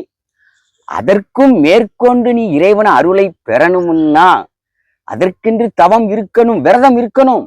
அந்த விரதம் இருக்கும்போது, அந்த ஒரு நாள் நீ இருக்கும்போது உன் மனமும் தூய்மையாகும், உன் உடல் சரீரம், அந்த பாடி உள்ள கழிவுபுறம் வெளியாயிரும். அந்த ஒரு நாள் விரதம் இருக்குதுல 24 நேரத்துல இடையில டீ குடிக்கலாம், கூல்ட்ரிங்க்ஸ் குடிக்கலாம். வருடம் பூரா தின்னுக்கிட்டு தான் இருக்கும். மாதம் பூரா ஒரு நாளைக்கு 3 ஆட்டை 4 நாள் திங்கும். ஒரே ஒரு நாள் விரதம் இருக்க முடியாது. இருந்து பாருங்கள் ஐயா, தெரியும். அதுபோல சோறு கிடைக்கும் வரைதான் சொர்க்கம். அது மாரி முன்னோர்கள் இறந்து போனவங்களுக்கு உணவு கொடுக்கலாம், வைக்கலாம். சோறு இல்லைன்னா மனிதன் வாழ்க்கை இல்லை. சோறு கிடைக்கும் வரை வாழ்க்கை சொர்க்கம். சோறு இல்லாமல் இருந்து பார், 3 நாள் இருந்து பாரு. நீ ரொம்ப நாள் இருக்க வேண்டாம், 3 நாள் நீ சோறையே சாப்பிட, உணவே சாப்பிடக்கூடாது. வெறும் லிக்விடு. ஏன்னா நான்லாம் 15 நாள் வரைக்கும் இருந்திருக்கேன், அதுக்கு உடையிலையும் இருந்திருக்கேன், அறிந்தேன். சோறு கிடைக்கும் வரைதான் வாழ்க்கை சொர்க்கம். சோறு இல்லை என்றால் நரகம் அல்ல, மரணம். அப்ப நீ 3 நாள் விரதம் இருந்தானால் சோறு இல்லாமல் சொர்க்கம் எங்கே இருக்குது என்று அறியலாம் ஐயா. இது மாதிரி இறைவனை வணங்குற நாள், மெயினா உள்ள நாள். அனுதினமும் அருட்பெருஞ்சோதியை வணங்குகிறோம், அவன் ஆறுதலை பெறுகிறோம். 2வது அன்னை பௌர்ணமி. அடுத்து முதன்மையாக இருக்கக்கூடிய இந்த உலகமே தாயா இருக்கக்கூடிய அன்னையின் இவர்களுடைய அன்பை நீ பெற வேண்டும். அன்பை பெற்றுவிட்டால் உனக்குள் மன தெளிவு கிடைக்கிறது, பயம் ஒழிகிறது. நீ கோலையா இருந்தாலும் உனக்கு தைரியம் பிறக்கிறது. உனக்குள் அந்த இறை சக்தி, God is power, link of power. லிங்கம்னா என்ன? இந்த உலகம் தான் ஏன் லிங்கம். அங்க எப்படி வச்சிருக்காங்க பூமியில லிங்கத்தை? இந்த உலகம் எப்படி இருக்கு? ரவுண்டாடு ஃபுட்பால் மாதிரி பாதி இந்த பூமிக்கு மேலையும் பாதி பூமிக்கு கீழையும் ஒரு உலகமாக இருக்கிறது. சிவலிங்கமும் அதே அடையாளம். இந்த உலகம் எப்படி இருக்கோ சில இடங்கள்ல நேச்சரா வச்சிருப்பாங்க அந்த சிவலிங்கத்தை. இது ஒரு அடையாள சின்னம். அதிலே 2 ஒளி, 2 கண்கள் கொடுத்திருப்பாங்க. சிவம் சக்தி. யாரு? சூரிய பகவான் சிவம், மெஞ்ஞான சிவம், மெஞ்ஞான சக்தி, அருள் ஞான சிவம், அருள் ஞான சக்தி. அருளை வழங்குபவர்கள் அவர்கள். விண்ணிலே பிறக்கும் தெய்வம், மண்ணிலே இருக்கும் கற்சிலை அல்ல. அது பக்திக்குத்தான். பக்தி கொள்ள கொள்ள அந்த இறைவன் மேல் நமக்கு அன்பு வரும். அடுத்தால தர்மம் செய்ய வேண்டும், பிறருக்கு உதவ வேண்டும், யாரையும் நம்ம அடிக்கக்கூடாது, கோபப்படக்கூடாது அப்படிங்கிற ஒரு மனக்கட்டுப்பாடு வரும். அமைதி ஆகிவிடுவோம். சிவம் உனக்குள் வந்து விட்டாலே உனக்குள் அமைதி ஏற்பட்டு விடும், அன்பு மலர்ந்து விடும், பொறுமை வந்து விடும். கோபம் என்பது மயிரளவு கூட இருக்காது. வரும் கோபம் வந்தாலும் அடக்கிக் கொள்வாய் மனதுக்குள். சாமி, பெண்கள் வந்து பாத்தீங்கன்னா அமாவாசை நாட்கள்ல கிரிவலம் சுத்தி வந்தா ரொம்ப நல்லதுன்னு சொல்றீங்க. அப்படி கிரிவலம் வந்து பாத்தீங்கன்னா அமாவாசை நாட்கள்ல சுத்தி வந்தா என்னென்ன நன்மைகள் நடக்குது திருவண்ணாமலை கிரிவலம் சுத்தி வந்தால்? ஐயா, சுற்ற வேண்டியது நமது கடமை. அந்த ஆண்டவனை, இறைவனை சுற்ற வேண்டியது கடமை, நம்ம கடமை. என்னாலும் சுத்தலாம், எப்பனாலும் கும்பலாம், எப்போதும் நம் மனதுக்குள் ஞானித்துக் கொண்டே இருக்கலாம். இருந்தாலும் அதற்கு மேலாக தலை விதி ஒன்று, தலை எழுத்து என்று ஒன்று சொல்வார்களே, அது எழுதப்பட்டிருக்கிறது. நீ சாமியை உழுந்து உழுந்து கும்பிட்டாலும், நீ எதை வேண்டினாலும், உன் மனக்குமரையில் இறைவன் குட்டி, ஐயா கஷ்டமா இருக்கு, துன்பமா இருக்கு, எனக்கு நிவர்த்தி வேணும் என்று கும்பிட்டாலும், எனக்கு அது வேணும் இது வேணும், நான் வீடு இல்லாம ரோட்டில இருக்கேன், வீதியில இருக்கேன், நல்ல வேலை கிடைக்கல, எதை எதை எண்ணத்தை வேண்டினாலும் இறைவனை வணங்க வேண்டியது, உன்னை நல்வழிப்படுத்த வேண்டியது உன் கடமை. அதற்கு மேலாக உன் தலை விதிப்படி எது நடக்குமோ அது நடந்து கொண்டே இருக்கும். நீ நினைத்ததும் நடக்கும், நீ நினைக்காததும் நடக்கும், நடக்காமலும் போகும். இதை முதலில் உள்ளத்தில் பதிவு செய்து கொள்ள வேண்டும். நீ நினைச்சதும் நடக்கும், நடக்காமலும் போவோம், நீ நினைக்காததும் நடக்கும். இதுதான் கடவுளுடைய ஒரு இது. அதுக்கு நம்ம நினைச்ச நடக்கலையே நினைக்க கூடாது. அடுத்தால நடக்கும், நடக்காம இருக்காது, நடக்கும்.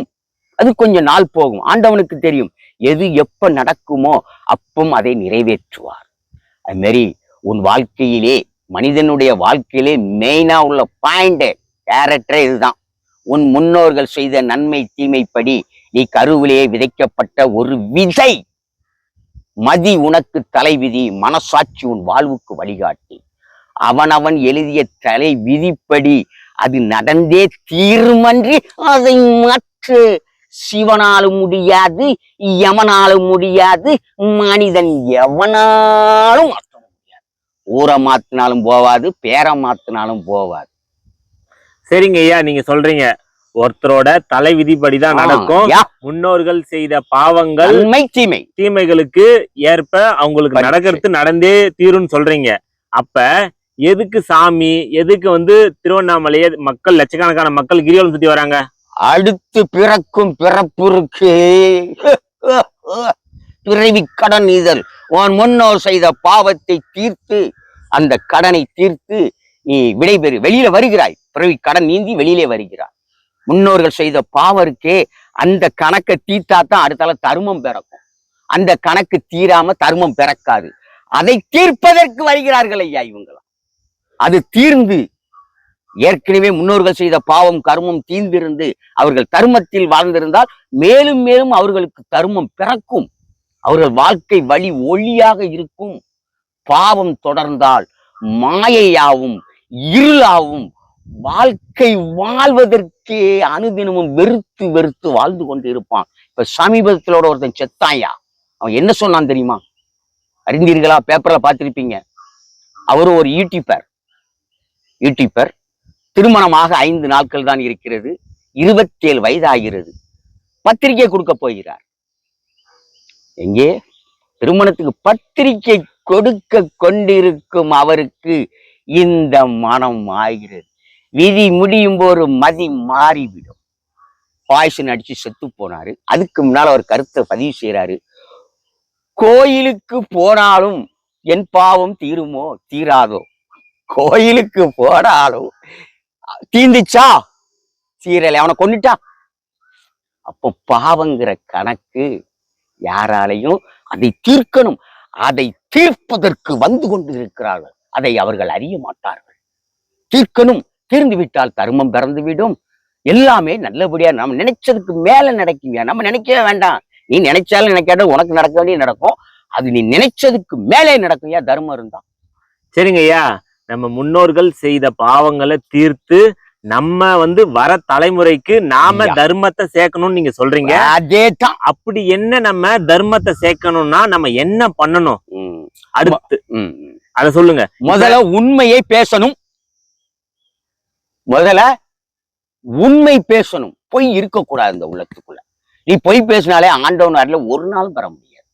முதல்ல உண்மையை பேச வேண்டும். எங்கும் எப்பாலும் எந்த இடத்திலும் உண்மையை பேச வேண்டும். அடுத்தால அன்பு. மனிதனை மனிதன் நேசிப்பதே, அன்பு காட்டுவதே முதல் தர்மம். அந்த முதல் தர்மத்தை கடைபிடிக்க வேண்டும். மனிதனை மனிதனாக பார்க்க வேண்டும். அவனுக்குள் ஜாதி, மதம், பேதம், ஏழை, எளிய, பணக்காரன் வேற்றுமை பார்க்க கூடாது. மனிதனை மனிதன் மனிதனாகத்தான் பார்க்க வேண்டும். அப்போ மனிதனை நேசிக்க வேண்டும். இரண்டாவது. மூணாவது, நம்மால் இயன்ற தான தர்மங்கள். இல்லாத ஏழை எளிய மக்களுக்கு நம்மளால் இயன்ற தனக்கு போக மீதி தானம். இன்னைக்கு தனக்கு போக மீதி வாரப்புறம் வட்டிக்கு விட்டுக்கிட்டு இருக்கான். என்ன பண்ணிட்டு இருக்கான்? பைனான்ஸ் ஆக்டரிக்கா. என்னைக்கு வறுமை ஓயும்? சரியான அரசாட்சி மலராத வரை மயிரளவு கூட இந்த உலகத்துல வறுமை ஒழியாது. நாட்டின் பொருளாதாரம் தான் நாசமா போகும். வறுமை ஒழியாது. வறுமையை ஒழிக்க சரியான வழியை கடைபிடிக்க வேண்டும். அப்போ தர்மம். அடுத்தால கடமை.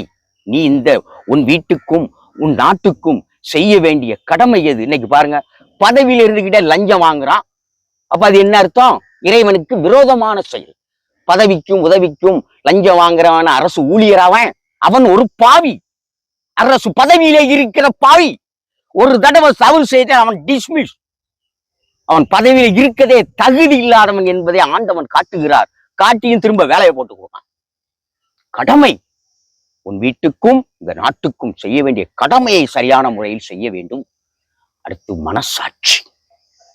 மனம். உள்ளம் ஒரு கோயில், மனம் ஒரு நீதிமன்றம். உன் உள்ளமே உனக்கு ஒரு சோதனை சாவடி உனக்குள்ளே இருக்கு. அப்ப மனசாட்சியோடு வாழ வேண்டும்.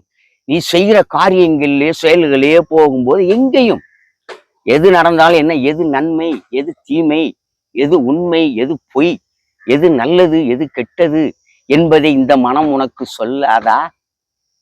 சொல்லுமா சொல்லாதா? ஐயா, நீ அறிவாயா? நீ அப்படி அறியலாம். நீ மிருக பிறப்பு. மனித பிறப்பே அல்ல, அல்ல, அல்ல. மனசாட்சியோடு வாழ்றவன் தான் மனிதன். இதை கடைபிடித்து இறையாண்மையின் நீதியின் போதனையே இதுதான். இதை கடைபிடித்தாலே போதும், அவனுக்கு எல்லா நன்மையும் வரும். அது மாதிரி கிரிவலம் வரும்போது முன்னாடி சொன்ன, செருப்பு போட்டு உள் பிரகாரங்கள்ல சுத்தும் போது செருப்பு போடக்கூடாது, கிரிவல பாதையிலே செருப்பு போடலாம் என்று சொன்னேன். அதே செருப்பு போட்டாலும் லைட் வெயிட்டா போட்டுக்கிறோம். போட்டு கிரிவல பாதையில் வரும்போது அங்கே இடையிலே கிரிவல பாதையிலே அங்கே ஓடும் உயிர்கள், எத்தனை உயிர் கிராஸ் ஆகுது தெரியுமாங்க? அந்த உயிர்களை கொன்று விடக்கூடாது. பார்த்து நடக்கணும்.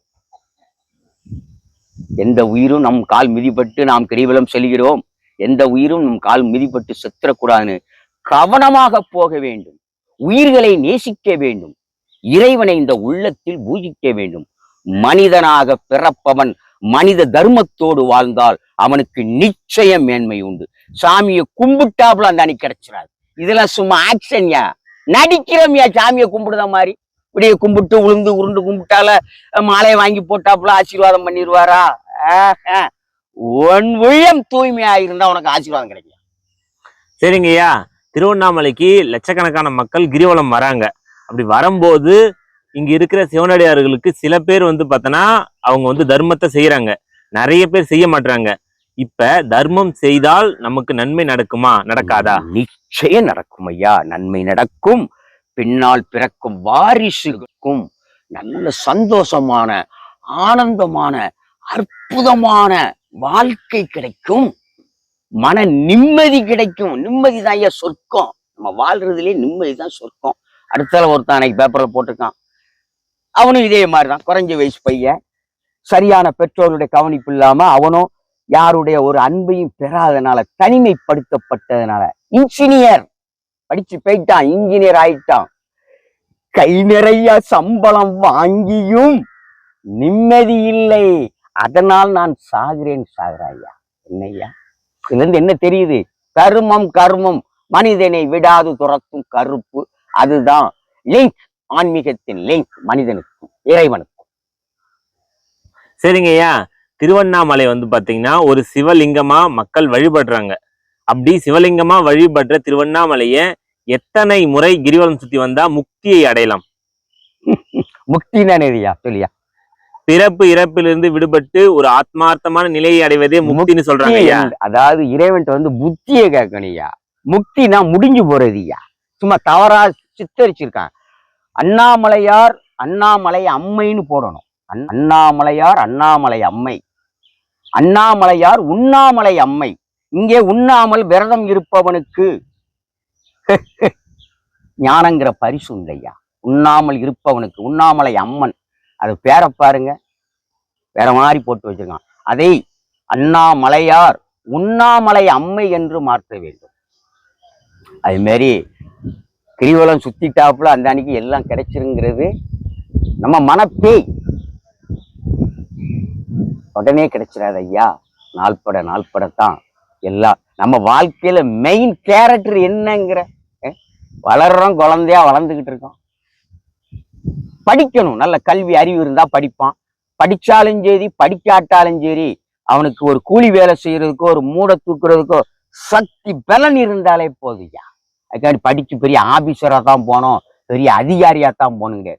அந்த கல்வி அறிவும் என்பது முன்னோர்கள் செய்த தர்மத்தால் கிடைக்க பெறுகிறது. தர்மத்தால் அறிவு பிறக்குங்கிறார். சரிங்க ஐயா, நீங்க எல்லாமே விதிப்படி நடக்கும்னு சொல்றீங்க. அப்ப இப்ப திருவண்ணாமலையில லட்சக்கணக்கான மக்கள் கிரிவலம் சுத்தி வராங்க. அவங்களுக்கு ஒரு வேண்டுதல் வச்சிருக்காங்க. நல்லா படிக்கணும், நல்லா இன்ஜினியர் ஆகணும், கலெக்டர் ஆகணும், பெரிய பணக்காரன் ஆகணும், எனக்கு இந்த கஷ்டத்துல இருந்து விடுபடணும் அப்படின்னு சொல்லிட்டு அவங்கவுங்களும் 1000 கனவோட கிரிவலம் சுத்தி வராங்க. அவங்களோட கனவுகள் நிறைவேறுமா ஏறாதா? நிச்சயமா நிறைவேறும் ஐயா. நிறைவேறாமல் போகாத ஐயா. நிறைவேறாமல் இங்கே அழைக்க மாட்டார் அண்ணாமலையார். இந்த ஞான ஸ்தலத்திலே, இந்த பூமி, இந்த அற்புதமான ஸ்தலத்திலே, தீட்சை வழங்கும் இந்த புனித பூமியிலே கிடைக்காமல் போகாது, உடனே கிடைத்து விடாது. இப்ப நிறைய பேர் திருமணம் ஆகல, என் மகளுக்கு ஆகல, என் பையனுக்கு ஆகல அப்படின்னு அண்ணாமலையாரை சுத்துறாங்க. குழந்தை இல்லாம சுத்துறாங்க, வேலை இல்லாம கொடுக்க வேண்டிய நேரம் தான் கொடுப்பார் இறைவன். கிடைக்கிற வேண்டியதுதான் கிடைக்கும். கேட்ட உடனே மறுநாள் கிடைச்சிடாது. இது என்ன திங்கிறதுக்கு ஆசைப்பட்டவன திங்கிறதுக்கு என்ன தோசையா, இல்லைன்னா புரோட்டாவா, பூரியா, கேசரியா? நடக்கும், கொஞ்சம் பின்னால் நடக்கும். உன் பையனுக்கு நல்ல பொண்ணு அமைதுன்னு தேடுதுன்னா இன்னைக்கு வரதட்சணைங்கிற ஒன்றாலே இன்னைக்கு பிரிவினையா இருக்கு. இந்த மனம் ரெண்டும் இணைய வேண்டும். இரு மனம் அணைந்தால்தான் திருமணம். பொருளாதாரத்தாலோ நகையாலோ நட்டாலோ இணையும் மனம் நிலைப்பது கடினம். இரு மனமும் இணைந்தால்தான் திருமணம். அந்த இரு மனதை இன்றைக்கு இணைய விடுதாங்கன்னா, காதல் என்பது இறைவன் கொடுத்த ஒரு அற்புதமான பரிசு. ஆணும் பெண்ணும் ஒருவரை ஒருவர் புரிந்து கொள்ள 10 வருஷம் காதலிச்சானா அடுத்தால 1 வருஷம் கூட ஒழுங்கா வாழ மாட்டாங்க. அப்ப இவங்க என்னத்தை புரிஞ்சுக்கிட்டாங்க? புரியவே இல்லையே. அதனால துன்பம் தான் நிறைய நடக்கு. காதல் திருமணம் முடிஞ்சதுல நல்லா வாழ்றது பார்த்தா ரொம்ப கம்மி பேர் தான். மாறி பூரா சண்டை போட்டுட்டு இருக்கான். அடுத்தால வைப்பாட்டி வேற. ஒருவனுக்கு ஒருத்தி, ஒருத்திக்கு ஒருவன் தான். அது இறைவன் கணக்குல பாத்தீங்கன்னா இன்னைக்கு என்ன ரொம்ப மோசமாயி போச்சு. ஒரு கட்டுக்குள் மனித மானம் அவமானங்கிற ஒரு கட்டுக்குள் அடங்க வேண்டும். இன்னைக்கு அந்த அடக்கம் இல்லையே. இரும்பால் செய்யப்படும் ஒரு பூட்டு. அறிவில்லை, இரும்புக்கு அறிவுண்டா? இதயமில்லை, உணர்வில்லை. இதயமில்லாத, உணர்வில்லாத, அறிவு இல்லாத இரும்பு பூட்டு கூட வீட்டை காக்கியா. ஒரு இரும்பு பூட்டு போட்டிருக்கோம், அதுக்கு வேற சாவியை போட்டா அது திறக்காது. கரெக்டா அதே சாவியை போடணும். அப்போ ஒரு இரும்புங்கிற ஒரு பூட்டு அறிவு கிடையாது, உணர்வு கிடையாது, இதயம்ங்கிறது ஒண்ணு கிடையாது. ஆனா இதயமுள்ள, அறிவுள்ள, உணர்வுள்ள மான பூட்டியா இது. மான பூட்டு. ஆணா இருந்தாலும் சரி, பொம்பளையா இருந்தாலும் சரி, யாரா இருந்தாலும் 2 பேருக்கும் ஒரே பூட்டு தான். இன்னைக்கு என்னாச்சு? இதிலே மான பூட்டு, மானமுள்ள பூட்டு தன் உயிரையும் மாய்க்கும்னா உயிரை பறிக்கும்யா. ஆனா காம பூட்டு திறந்துடும். இன்னைக்கு ஏகப்பட்ட பூட்டு திறந்துகிட்டு இருக்கு. என்ன நடந்துகிட்டு இருக்கு இன்னைக்கு? பெரிய அதிகாரிகளை படிச்சவன் முதல் கொண்டு இன்னைக்கு தவறு பண்ணிட்டு இருக்கேன். தனக்குன்னு வந்த ஒரு மனைவிகள் தான் அவளோடு கடைசி வரை தாலி கட்டியது முதல் சமாதி ஆகு வரை இணை பிரியாமல் உயிர் வாழணும், இணைந்து வாழ வேண்டும். அதுதான் கொடுத்து வைத்த தம்பதிகள். இடையில ஒருத்தி சிரிச்சா காட்டினவன் அவ புண்ணால பேசுறான். என்ன உலகம்? சரிங்க ஐயா, இப்ப தன் மனைவியை விட்டுட்டு வேற ஒருத்தவங்க கிட்ட போயிட்டு துரோகம் நடக்குதுல்ல, அம்மா அப்படி துரோகம் பண்றவங்களுக்கு ஏதாவது பாவ கணக்கு இருக்கா? பாவக்கணக்கு மனப்பேய் ஆசையா, கோமம் கோமம் கோமம், காமம் அல்ல அது மோகம். காமம் பகல்ல வந்தா தான் காமம். மோகம் யாது? ஆணையும் பெண்ணை இணைக்கும் ஒரு அபாரமான சக்தி. காமம் கிடையாது, மோகம். ஆணையும் பெண்ணையும் அது எப்ப இணைக்கும்? இரவில் தான் இணைக்கும், பகலில் கிடையாது. அந்த மோகமாக நினைத்தால் அதுதான் உண்மையான ஒரு ஆணுக்கும் பெண்ணுக்கும் இருக்கிற ஒரு இணைப்பு. இரு உயிரும் ஓர் உயிரான பிறகு என்ன இருக்கு? ஒரு மனமாக இருக்க வேண்டும். இங்க பொண்டாட்டி இருக்கும் போதே அடுத்தவளை பார்க்கலாம், இவ புருஷன் இருக்கும் போதே இன்னொருத்தைய பார்க்கா. இவங்களுக்கு என்ன செய்யணும்? அவங்களை பிடிச்சிட்டு போய் இதுக்கு செந்தட்டின்னு ஒரு மூலிகை இருக்கு. செந்தட்டி கேள்விப்பட்டிருக்கீங்களா? ஒரு இலை தான், அப்படி மேல தேய்ச்சி விட்டா தெரியும் அதனுடைய பவர். செந்தட்டி சும்மா தொழிய உரிச்சிரும், ஊரல் செந்தட்டி. இதே மாதிரி கள்ளக்காதல் பண்றவனுக்கு முன்ன கூட்டி கம்ப்ளைண்ட் கொடுக்கணியா போலீஸ் ஸ்டேஷன்ல, பயப்படுதாங்க கொடுக்கறதுக்கு. காவல்துறை காக்கும் தெய்வம், அரசின் காவல் நிலையமும் நீதிமன்றமும் நீதியின் கோயிலாக இருக்கணும். இன்னைக்கு நீதியின் கோயிலா இருக்கான்னு பார்த்தா இருக்குன்னு என்னால சொல்ல மாட்டானா? நிச்சயம் கிடையாது. ஒரு சிலருக்கு நல்ல தீர்ப்பு கிடைக்கி மாதிரி, மற்றபடி என்ன. அப்போ அவங்களுக்கு செந்தட்டிங்கிற ஒரு மூலிகையை இடித்து, இப்படி கள்ளக்காதல்ல இருக்கான் ஐயா, இவன் பொண்டாட்டி இருக்கும்போது இன்னொருத்தி கூட போய்கிட்டு இருக்கான், பிடிச்சு கொண்டாயாவனா உள்ள போடு, உள்ள போட்டு செந்தட்டி கஷாயம் கொடு, இவனுக்கு ஜூஸ் கொடு, செந்தட்டி ஜூஸ் கொடுத்து ஒரு 2 நாள் கொடுத்துட்டா போதும். அடுத்தவளை நினைத்து பார்க்க கூட மாட்டான், பொண்டாட்டியை தவிர மத்த விட்ட போக மாட்டான். அது மாதிரி பொம்பளையா இருந்தாலும் சரிதான், அனுதினமும் உழைத்து கஷ்டப்பட்டு தன் குடும்பத்தை காப்பாற்றிட்டு ஒரு சில நிமிட பேச்சிலே மயங்கிருந்தாள் ஐயா. என்ன அப்போ சரியான மன கட்டுப்பாடு வேணும், இறைவன் கொடுத்திருக்கிறாரு. அந்த கட்டுப்பாடுக்கு இவங்களால வர முடியல. உண்மையான இறை பக்தி இருக்கணும். அது மாதிரி நம்ம மனதுக்கு நம்ம கடிவாளம் மனதோட மனசாட்சியோட வாழ நினைத்தா கூட கொஞ்சம் கடினம்தான். அப்ப கடவுளுங்கிறவர் எதற்கு இருக்காரு? உனக்கு கடிவாளம் போட இருக்கிறார். உன் மனம் அடங்கவில்லை, உன்னையான சரியான நீதியின் பாதையில் போக முடியவில்லை, தீமையில் போய்கின்றாய், வெறுப்பும் வேதனையும் வாழ்ந்து கொண்டிருக்கிறாய்னா, ஐயா இறைவா, அருட்பெருஞ்சோதியே, ஆண்டவரே, இந்த உலகத்தை ஆளும் தெய்வமே, என் உள்ளத்தை ஆள வேண்டும். என் உள்ளத்துக்கும் நீ கடிவாளம் மனப்பூட்டு போடணும் ஐயா. நானும் இந்த பூமியிலே வேண்டணும் ஐயா. வேண்ட தக்குன நடக்கணும். சும்மா பேருக்கு நடிச்சுக்கிட்டு கும்பிட்டு இருந்தாப்புல நடக்குமா? எல்லாம் அன்னு நடக்காது. அது மாதிரி என்னாலும் எல்லோரோடும் இறைவன் மனதோடு அரசாட்சி புரிகிறார். நல்லவன் கூடையும் இருக்கிறார், கெட்டவன் கூடையும் இருக்கிறார். நல்லவனுக்கு நல்ல வழிகாட்டியாயிருக்கிறார், கெட்டவனுக்கு இறைவனுடைய பாதுகாப்பு நிச்சயமா. அவன் போன வழிதான். இந்த பூச்சி புழு போத அப்படி நெளிஞ்சுமா பிடிங்கப்பா, அதே மாதிரிதான். ஆனா உண்மையான இறை பக்தியோடு, அந்த இறைவனோடு உண்மையோடு நன்மையோடு தர்மத்தோடு வாழ்பவனுக்கு இறைவனுடைய வழி உண்டு உண்டு உண்டு. சரிங்க ஐயா, கடைசியா ஒரு கேள்வி. திருவண்ணாமலை கிரிவலம் பாத்தீங்கன்னா லட்சாதி லட்சம் மக்கள் பாத்தீங்கன்னா கிரிவலம் சுத்த வராங்க. அந்த மக்களுக்கு நீங்க என்ன சொல்ல வரீங்க? நான் சொல்ல வருவது என்ன?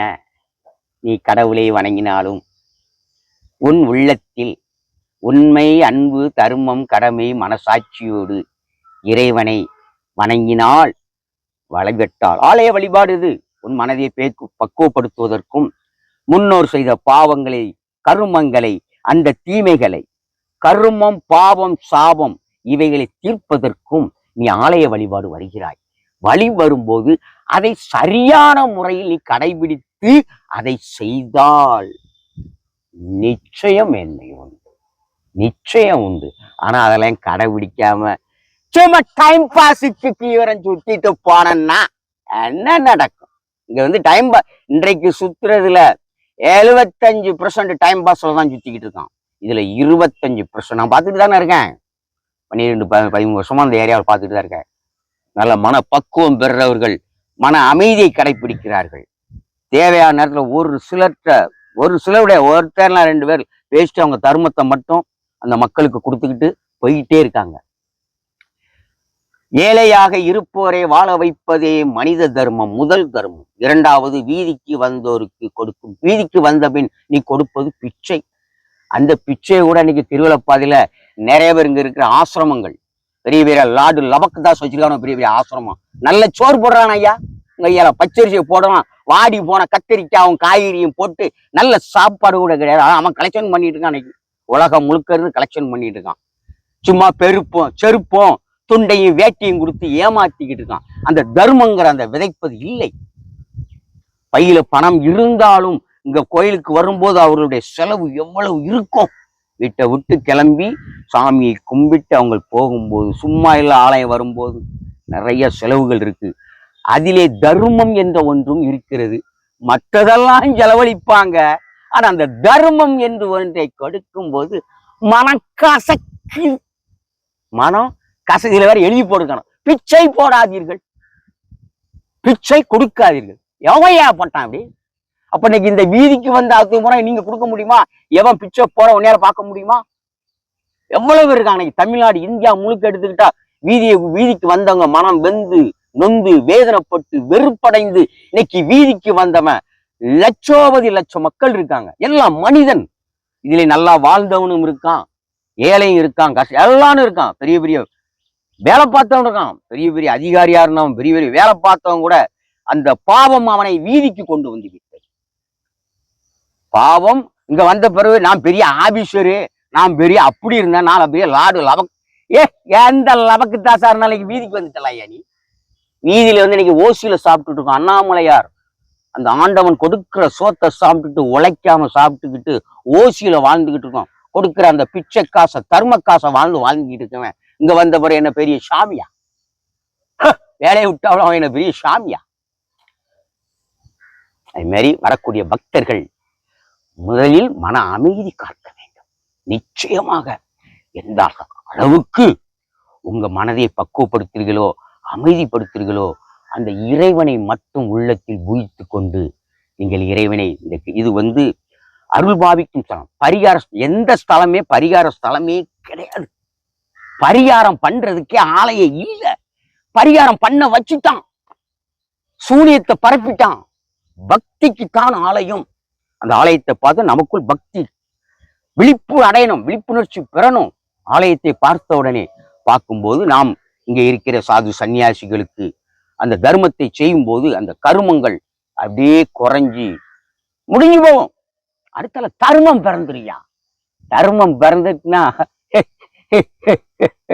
நீ இது செய்த தர்மம் அது உனக்கும் கிடைக்கும், இல்லை என்றால் உன் வாரிசுக்கும் கிடைக்கும். அந்த தர்மம், நீ விதைத்தக்கூடிய தர்மம் எப்ப நமக்கு திரும்ப கிடைக்கும் சொல்ல முடியாது. சிறுதுள்ளி பெருவெள்ளம். நீ போடும் இந்த சிறுதுள்ளி 10 ரூபாய் 2 ரூபா அந்த தர்மம் கூட மொத்தமாக சேரும் போது எவ்வளவாகும்? பல மடங்கு பெறுகிறது. சிறுதுள்ளி பெருவெள்ளம். பெருவெள்ளமான பிறகு அது உன்னை நோக்கி தான் வரும். யார் அந்த தர்மத்தை விதைத்தார்களோ அவர்களை நோக்கி வரும், அவர்கள் வாரிசை நோக்கி வரும். வேற எவனுக்கும் போவாது. போன் நம்பர் கூட மாறிடும், தபால் கூட மாறிடும். ஆனால் தர்மம் ஒன்று மாறாது. தர்மம், இந்த தர்மம் என்பதை விதைக்க விதைக்க குறையாது. இந்த தர்மத்தை நீ 1 ரூபா 2 ரூபா கொடுத்தாலும் அந்த தர்மத்தை நீ கொடுக்க கொடுக்க உன் பையிலிருந்து குறைந்து போகாது. விதைக்க விதைக்க குறையாது. விதைக்காமல் நிறைவு பெறாது. இந்த தர்மத்தை விதைச்சாதான் நிறைவு பெறும். நிறைவு பெற்று விட்டால் எடுக்க எடுக்க குறையாது. கோட்டீஸ்வரன், பெரிய குபேரன். நீ எடுக்க எடுக்க வந்துகிட்டே இருக்கும். அப்ப வரும்போது நீ தர்மம் செய்யணும்ல. இன்னைக்கு பாருங்க, ஒரு கம்பெனி 2 கம்பெனி தான் வைக்கலாம் ஒரு மனுஷன். எத்தனை கம்பெனியா வச்சிருக்கான் ஒருத்தன்? எத்தனை கம்பெனி? ஏன்? இறைவனுடைய கணக்கிலே மனித தர்மத்திலே தானும் வாழ வேண்டும், தன்னை சார்ந்தவர்களையும் வாழ வைக்க வேண்டும். நீனும் வாழு, தன்னை சார்ந்தவர்களையும் வாழ வைக்க வேண்டும். மற்றவர்கள் வாழ வழி காட்ட வேண்டும், மற்றவர்கள் வாழ வழி விட வேண்டும். இன்னைக்கு வழியும் காட்டவில்லை. ஒருத்தன் கடை வச்சா போதும், அதே கடைக்குள்ள இன்னொருத்தன் அதே கடையை கொண்டு வைத்தான். ஒருத்தன் பிறப்ப ஒருத்தன் கெடுத்துக்கிட்டு தான் ஏன்ட்டான். மனசாட்சி கிடையாது. இன்னைக்கு மனசாட்சி இல்லாத ஒரு உலகத்துல உண்மையான ஆன்மீக பற்றி இல்லாமல் நாம் வாழ்ந்து கொண்டே இருக்கிறோம். மொத்தத்துல அந்த இறைவன்கிற போதனையும் அந்த ஆன்மீகமும் அற்புதம் நம் உள்ளத்திலே இருக்கு, வெளியிலே வணங்குகிறோம். விண்ணில் இருந்து என் அப்பன் அருட்பெருஞ்சோதி ஆண்டவர் அருள் புரிகிறார், ஆசீர்வதிக்கிறார். அதனால வரக்கூடிய மக்கள் எந்த அளவுக்கு மன அமைதியும் கட்டுப்படுத்தி மனித தர்மத்தோடு நீங்கள் வாழ்ந்தாலே உங்களுக்கு நீங்கள் நினைச்சதுக்கு மேல நிச்சயமா நல்ல பலன்கள் கிடைக்கும். அப்போதான் உங்களுக்கு சந்தோஷமா இருக்கும். நாம் நினைத்தது கடுகளவு, ஆனா நமக்கு நடந்ததோ மலையளவு. இறைவன் நிறைவேற்றி இருக்கிறார். அதற்கு மேலாக விதி, விதியை முன்னால் எழுதப்பட்ட விதியை மாற்ற முடியாது. அது நடந்துகிட்டு தான் இருக்கும். அடுத்தல இப்ப விதைக்குது, அடுத்து பிறக்கும். அந்த சந்ததி இன்னும் பிறக்கல, பிறக்க கூடியது உன் வாரிசிலே. நல்ல ஊனம் உடலிலே அரிது அரிது, மானிடராக பிறப்பது அரிது. அதிலும் கூணு குருடு செவிடு இல்லாமல் பிறப்பது பெரிதுதான். அறிவுள்ள குழந்தையா, உடல் ஆரோக்கியம் உள்ள குழந்தையா பிறக்கணும்னா அதற்கு தருமம் இருக்கணும். தருமம் என்று ஒன்று இல்லை என்னால் ஊனம்தான் பிறக்கும். பிறந்தும் அறிவு இருக்காது. உறுப்பு, இந்த உடலிலே உறுப்புக்கு ஒரு ஊனம் உண்டு. அதை இந்த திருவண்ணாமலையிலே கண்கூடா, இதெல்லாம் எதற்கு? முன்னோர் செய்த பாவத்தால் விளைந்த பயிரையானவன். அந்த பயிரையும் இன்னைக்கு யார் காப்பாத்துதா? அரசு காப்பாத்துது. அவங்களுக்கு உதவித்தொகை என்ன எல்லாருக்குமா கிடைச்சிருது? அப்புறம் அத்தனை பேரும் ஊனமுற்றவர் மாதிரிலாம் வீதிக்கு வந்துருவாங்க. ஃபர்ஸ்ட் தர்மமே அவங்களுக்கு தான் கிடைக்கும். ரெண்டாவதுதான் மற்றவங்களுக்கு இந்த தர்மங்கிறது. அது ஏன் கொடுக்காங்க? அந்த ஊனமுற்றோர் பாவம். இவ்வளவு தர்மத்தோடு வாழ்ந்தால் உன் மனதை இறைவன், ஆஹா நம் வழிக்கு வந்துவிட்டான், கர்மஸ்தனாகிவிட்டான், உண்மையை பேசுகிறான், இவனால் நன்மை இருக்கிறது, இவனுக்கு நல்வழி காட்டவேன, அப்படி மனதை ஒரு கின் ஐயா அப்பன் பார்த்தாலே போதியா, அருட்பெருஞ்சோதி ஆண்டவர் அப்படி பார்த்தாலே போதும், உள்ள அப்படியே மாறியா. இதுதான் ஐயா நடந்துகிட்டு இருக்கு. இதை நான் சொல்லுவதை கூட நீங்கள் என்ன நினைத்தாலும் சரி, நினைக்காலும் சரி, நான் பேச வேண்டியது என்னுடைய கடமை. ஏன்னா அந்த பூமியில அந்த நிலையிலே, ஒரு நிலையிலே தவ நிலைங்கிற நிலையில் இருந்து கொண்டு இருக்கிறேன். அதனால் நான் பேசுகிறேன். என்னால பேச முடியும்? நானே பேசுறேன். ஏதோ தெருக்காட்டுல சுத்திக்கிட்டு வியாபாரம் பார்த்துக்கிட்டு இருந்தேன்னா, என் மனதையும் மாற்றி சுற்ற வைத்து இந்த உலகத்தை, பிரபஞ்சத்தை என் அப்பன் அருட்பெருஞ்சோதி ஆரம்பித்தார். நானும் முதலில் அறிந்தது ஜோதியை தான் அறிந்தேன். சூரிய பகவானைத்தான் முதலில் அறிந்தேன். இந்த உலகத்துக்கே ஒளியாக பிறக்கவர் தான் கடவுளுங்கிறதை அறிந்தேன். அதன் பின் அன்னை பௌர்ணமியை அறிந்தேன். இரவு பகல் என்று இரண்டு ஒளி பிறக்கவில்லை என்றால் அந்த உலகமே இல்லையா? இந்த உலகத்துல ஒரு உயிர் பிறக்குவா? மாண்டு போகும் உலகமே. அப்ப யார் கடவுள்?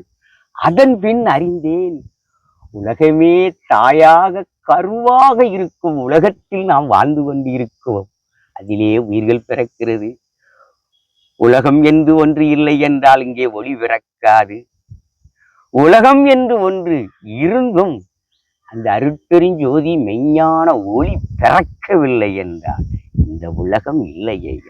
அறியும் காலம் வருகிறது, அறிவார்கள் யார் கடவுள் என்று. நான் இன்று சொல்லவில்லை.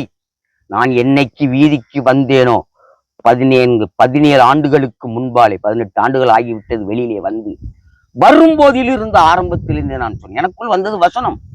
பூமியிலே பாவிகள் பெருகிவிட்டார்கள், பாவிகளுக்கு எதற்கு மழை அப்படின்னு சொல்லியிருக்கேன். பெய்யும் மழை, பெய்தாலும் மழை அது பாவம் செய்யாத உயிர்களுக்காக இருக்கும் அன்றி பாவிகளுக்கு இல்லை மழை. மனிதனுக்கே மழை இல்லையா? இப்ப பெய்கிற மழைலாம் மற்ற உயிர்களுக்காக பிறந்து கொண்டு இருக்கிறது, பெய்து கொண்டு இருக்கிறது. இல்லைன்னா ஒரேடியா பெஞ்சு அழிக்கும். இன்னைக்கு அழிஞ்சு கொண்டிருக்கா இல்லையா? குஜராத், டெல்லியில மழையே இல்லை, மலையில சேர்க்க மழை வச்சான். அடுத்த ஆண்டவன் கொடுத்த மலையில என்ன ஆச்சு அங்க? நெல்லை, சென்னை, அடுத்தல இன்று ஒவ்வொரு நாட்டிலும் ஒவ்வொரு இடத்திலும் பருவத்துக்கு ஏற்ற மழை பெய்திருந்தால் அந்த மழை நமக்கு வேளாண்மைக்கு, நம் விளைச்சலுக்கும் பயிருக்கும் சரியான ஒரு நிலையாக இருக்கும். ஆனா அதிகமாக பெய்தால் அவன் இருக்கிற பொருள், வீடு, காடு, டோட்டல் உயிர் முதற்கொண்டு விளை நிலம் முதற்கொண்டு அழிக்கப்படும். இன்று அந்த நிலை அழிந்து கொண்டு இருக்கிறது. வயல்நாட்டுல என்ன ஓர் இடத்திலே பல இடங்கள் பெய்ய வேண்டிய மழை ஒரு இடத்தில் இந்த மழை பருவநிலை மாறுவதெல்லாம் யாரால்? இங்க இருக்கிற கல் சிலையா மாத்திக்கிட்டு இருக்கு, அருட்பெருஞ்சோதி மாத்திக்கிட்டு இருக்காருயா. அவருடைய ஒளியின் மகிமையிலே மாறிக்கிட்டு இருக்கு. பாவம் நிறைஞ்சிட்டுனா ஒரு நாள் 24 நேரம் மழை அடிச்சுன்னா அவ்வளவுதான், அந்த இடமே நாசம். இன்னைக்கு நாசம் பண்ணி கொண்டு இருந்தும் இந்த மனிதன் அறியவே இல்லை. இது ஏன்? எதனால்? இயற்கையின் சீற்றம், இறைவனின் சீற்றம். இறைவனை இன்னும் முழுமையாக இந்த மனம் ஏற்றுக்கொள்ளவில்லை. இன்னைக்கு பாருங்க, இறைவன் படைத்த மனிதனை அழித்து கொண்டிருக்கிறான். அதிபர் என்று, அதிகாரி என்று, முதல்வர்கள் என்று இருந்த இடத்துல உட்கார்ந்துகிட்டு ஏவி விட்டுருக்காயா மக்களை. இயந்திரங்களை நிறைய தயார் பண்ணி வச்சுக்கிட்டு மனித இனத்தை அதிபர் என்கிற பேரிலே மனித இனத்தை இன்னைக்கு அழிச்சுக்கிட்டு இருக்கான். எவனுக்கு என் நாடு சொந்தம், வீடு சொந்தம், சுடுகாடு சொந்தம்? எவனுக்கும் சொந்தம் இல்லாத இந்த உலகத்தில் நாம் வாழ்ந்து கொண்டு இருக்கோம். இறைவன் படைப்பிலே அவன் பிறப்பிலே நாம் வாழ்ந்து கொண்டிருக்கும் போது இந்த மக்களை அழிக்க இவன் என்ன யமனா? இன்னைக்கு அதிபருங்கிற பேர்ல நிறைய பேர் பதவியிலே யமன் உட்கார்ந்துகிட்டு இருக்கான் ஐயா. அவனெல்லாம் தூக்கி தூரப்படும். பதவியில் இருந்தானா மக்களே அழிச்சு விடுவான். அரசு ஊழியர்கள், வேலியாக இருப்பவர்கள், மக்களை காப்பவர்கள், அரசு ஊழியர்களையும் கொன்னு, எவ்வளவு ஊழியர்கள் செத்துக்கிட்டு இருக்கான். அரசு ஊழியர்களையும் கொன்னு மக்களையும் கொண்டு கொண்டு இருக்கிறான். அதிபர்கள் என்ற பேரிலே இந்த உலக நாட்டிலே சமாதானம் இல்லை, சமத்துவம் இல்லை, அன்பு இல்லை. ஒவ்வொரு நாட்டுக்கு ஒரு ஏழனாரம் ஒரு நாட்டுக்கு கொடுத்து உதவணும். ஒரு நாட்டில் உள்ள மக்களை இன்னொரு நாட்டில் கொள்றதுக்கு இவனுக்கு என்ன உரிமையா இருக்கு? இவனை உயிரோட வாழப்போறானா? இவன் நிரந்தரமாக வாழக்கூடியவனா? இவனை கொஞ்ச நாளா போறான். இவன் அழிக்கிறான் மக்களை. என்று உலகத்திலே சமாதானம் பிறக்குதோ, அன்பு பிறக்குதோ, தர்மம் பிறக்குதோ, அன்றைக்கு தான் ஆன்மீகம் மலர்கிறது. ஆனா அதுவரை சூனியத்திலும் மனப்பேயிலும் வாழ்ந்து கொண்டு இருக்கிறான் இந்த மனிதன். உண்மையான ஆன்மீகம் மலரவே இல்லை. சரிங்க ஐயா, உங்களுடைய ஆன்மீக கருத்துக்களுக்கு மிக்க நன்றி. நம்ம மீண்டும் சந்திப்போம். நன்றி, வணக்கம். மக்களே, மறக்காம தனசேகர் அபிஷியல் யூடியூப் சேனலை சப்ஸ்கிரைப் பண்ணுங்க. எல்லாருக்கும் டாடா, பாபாய். உங்கள்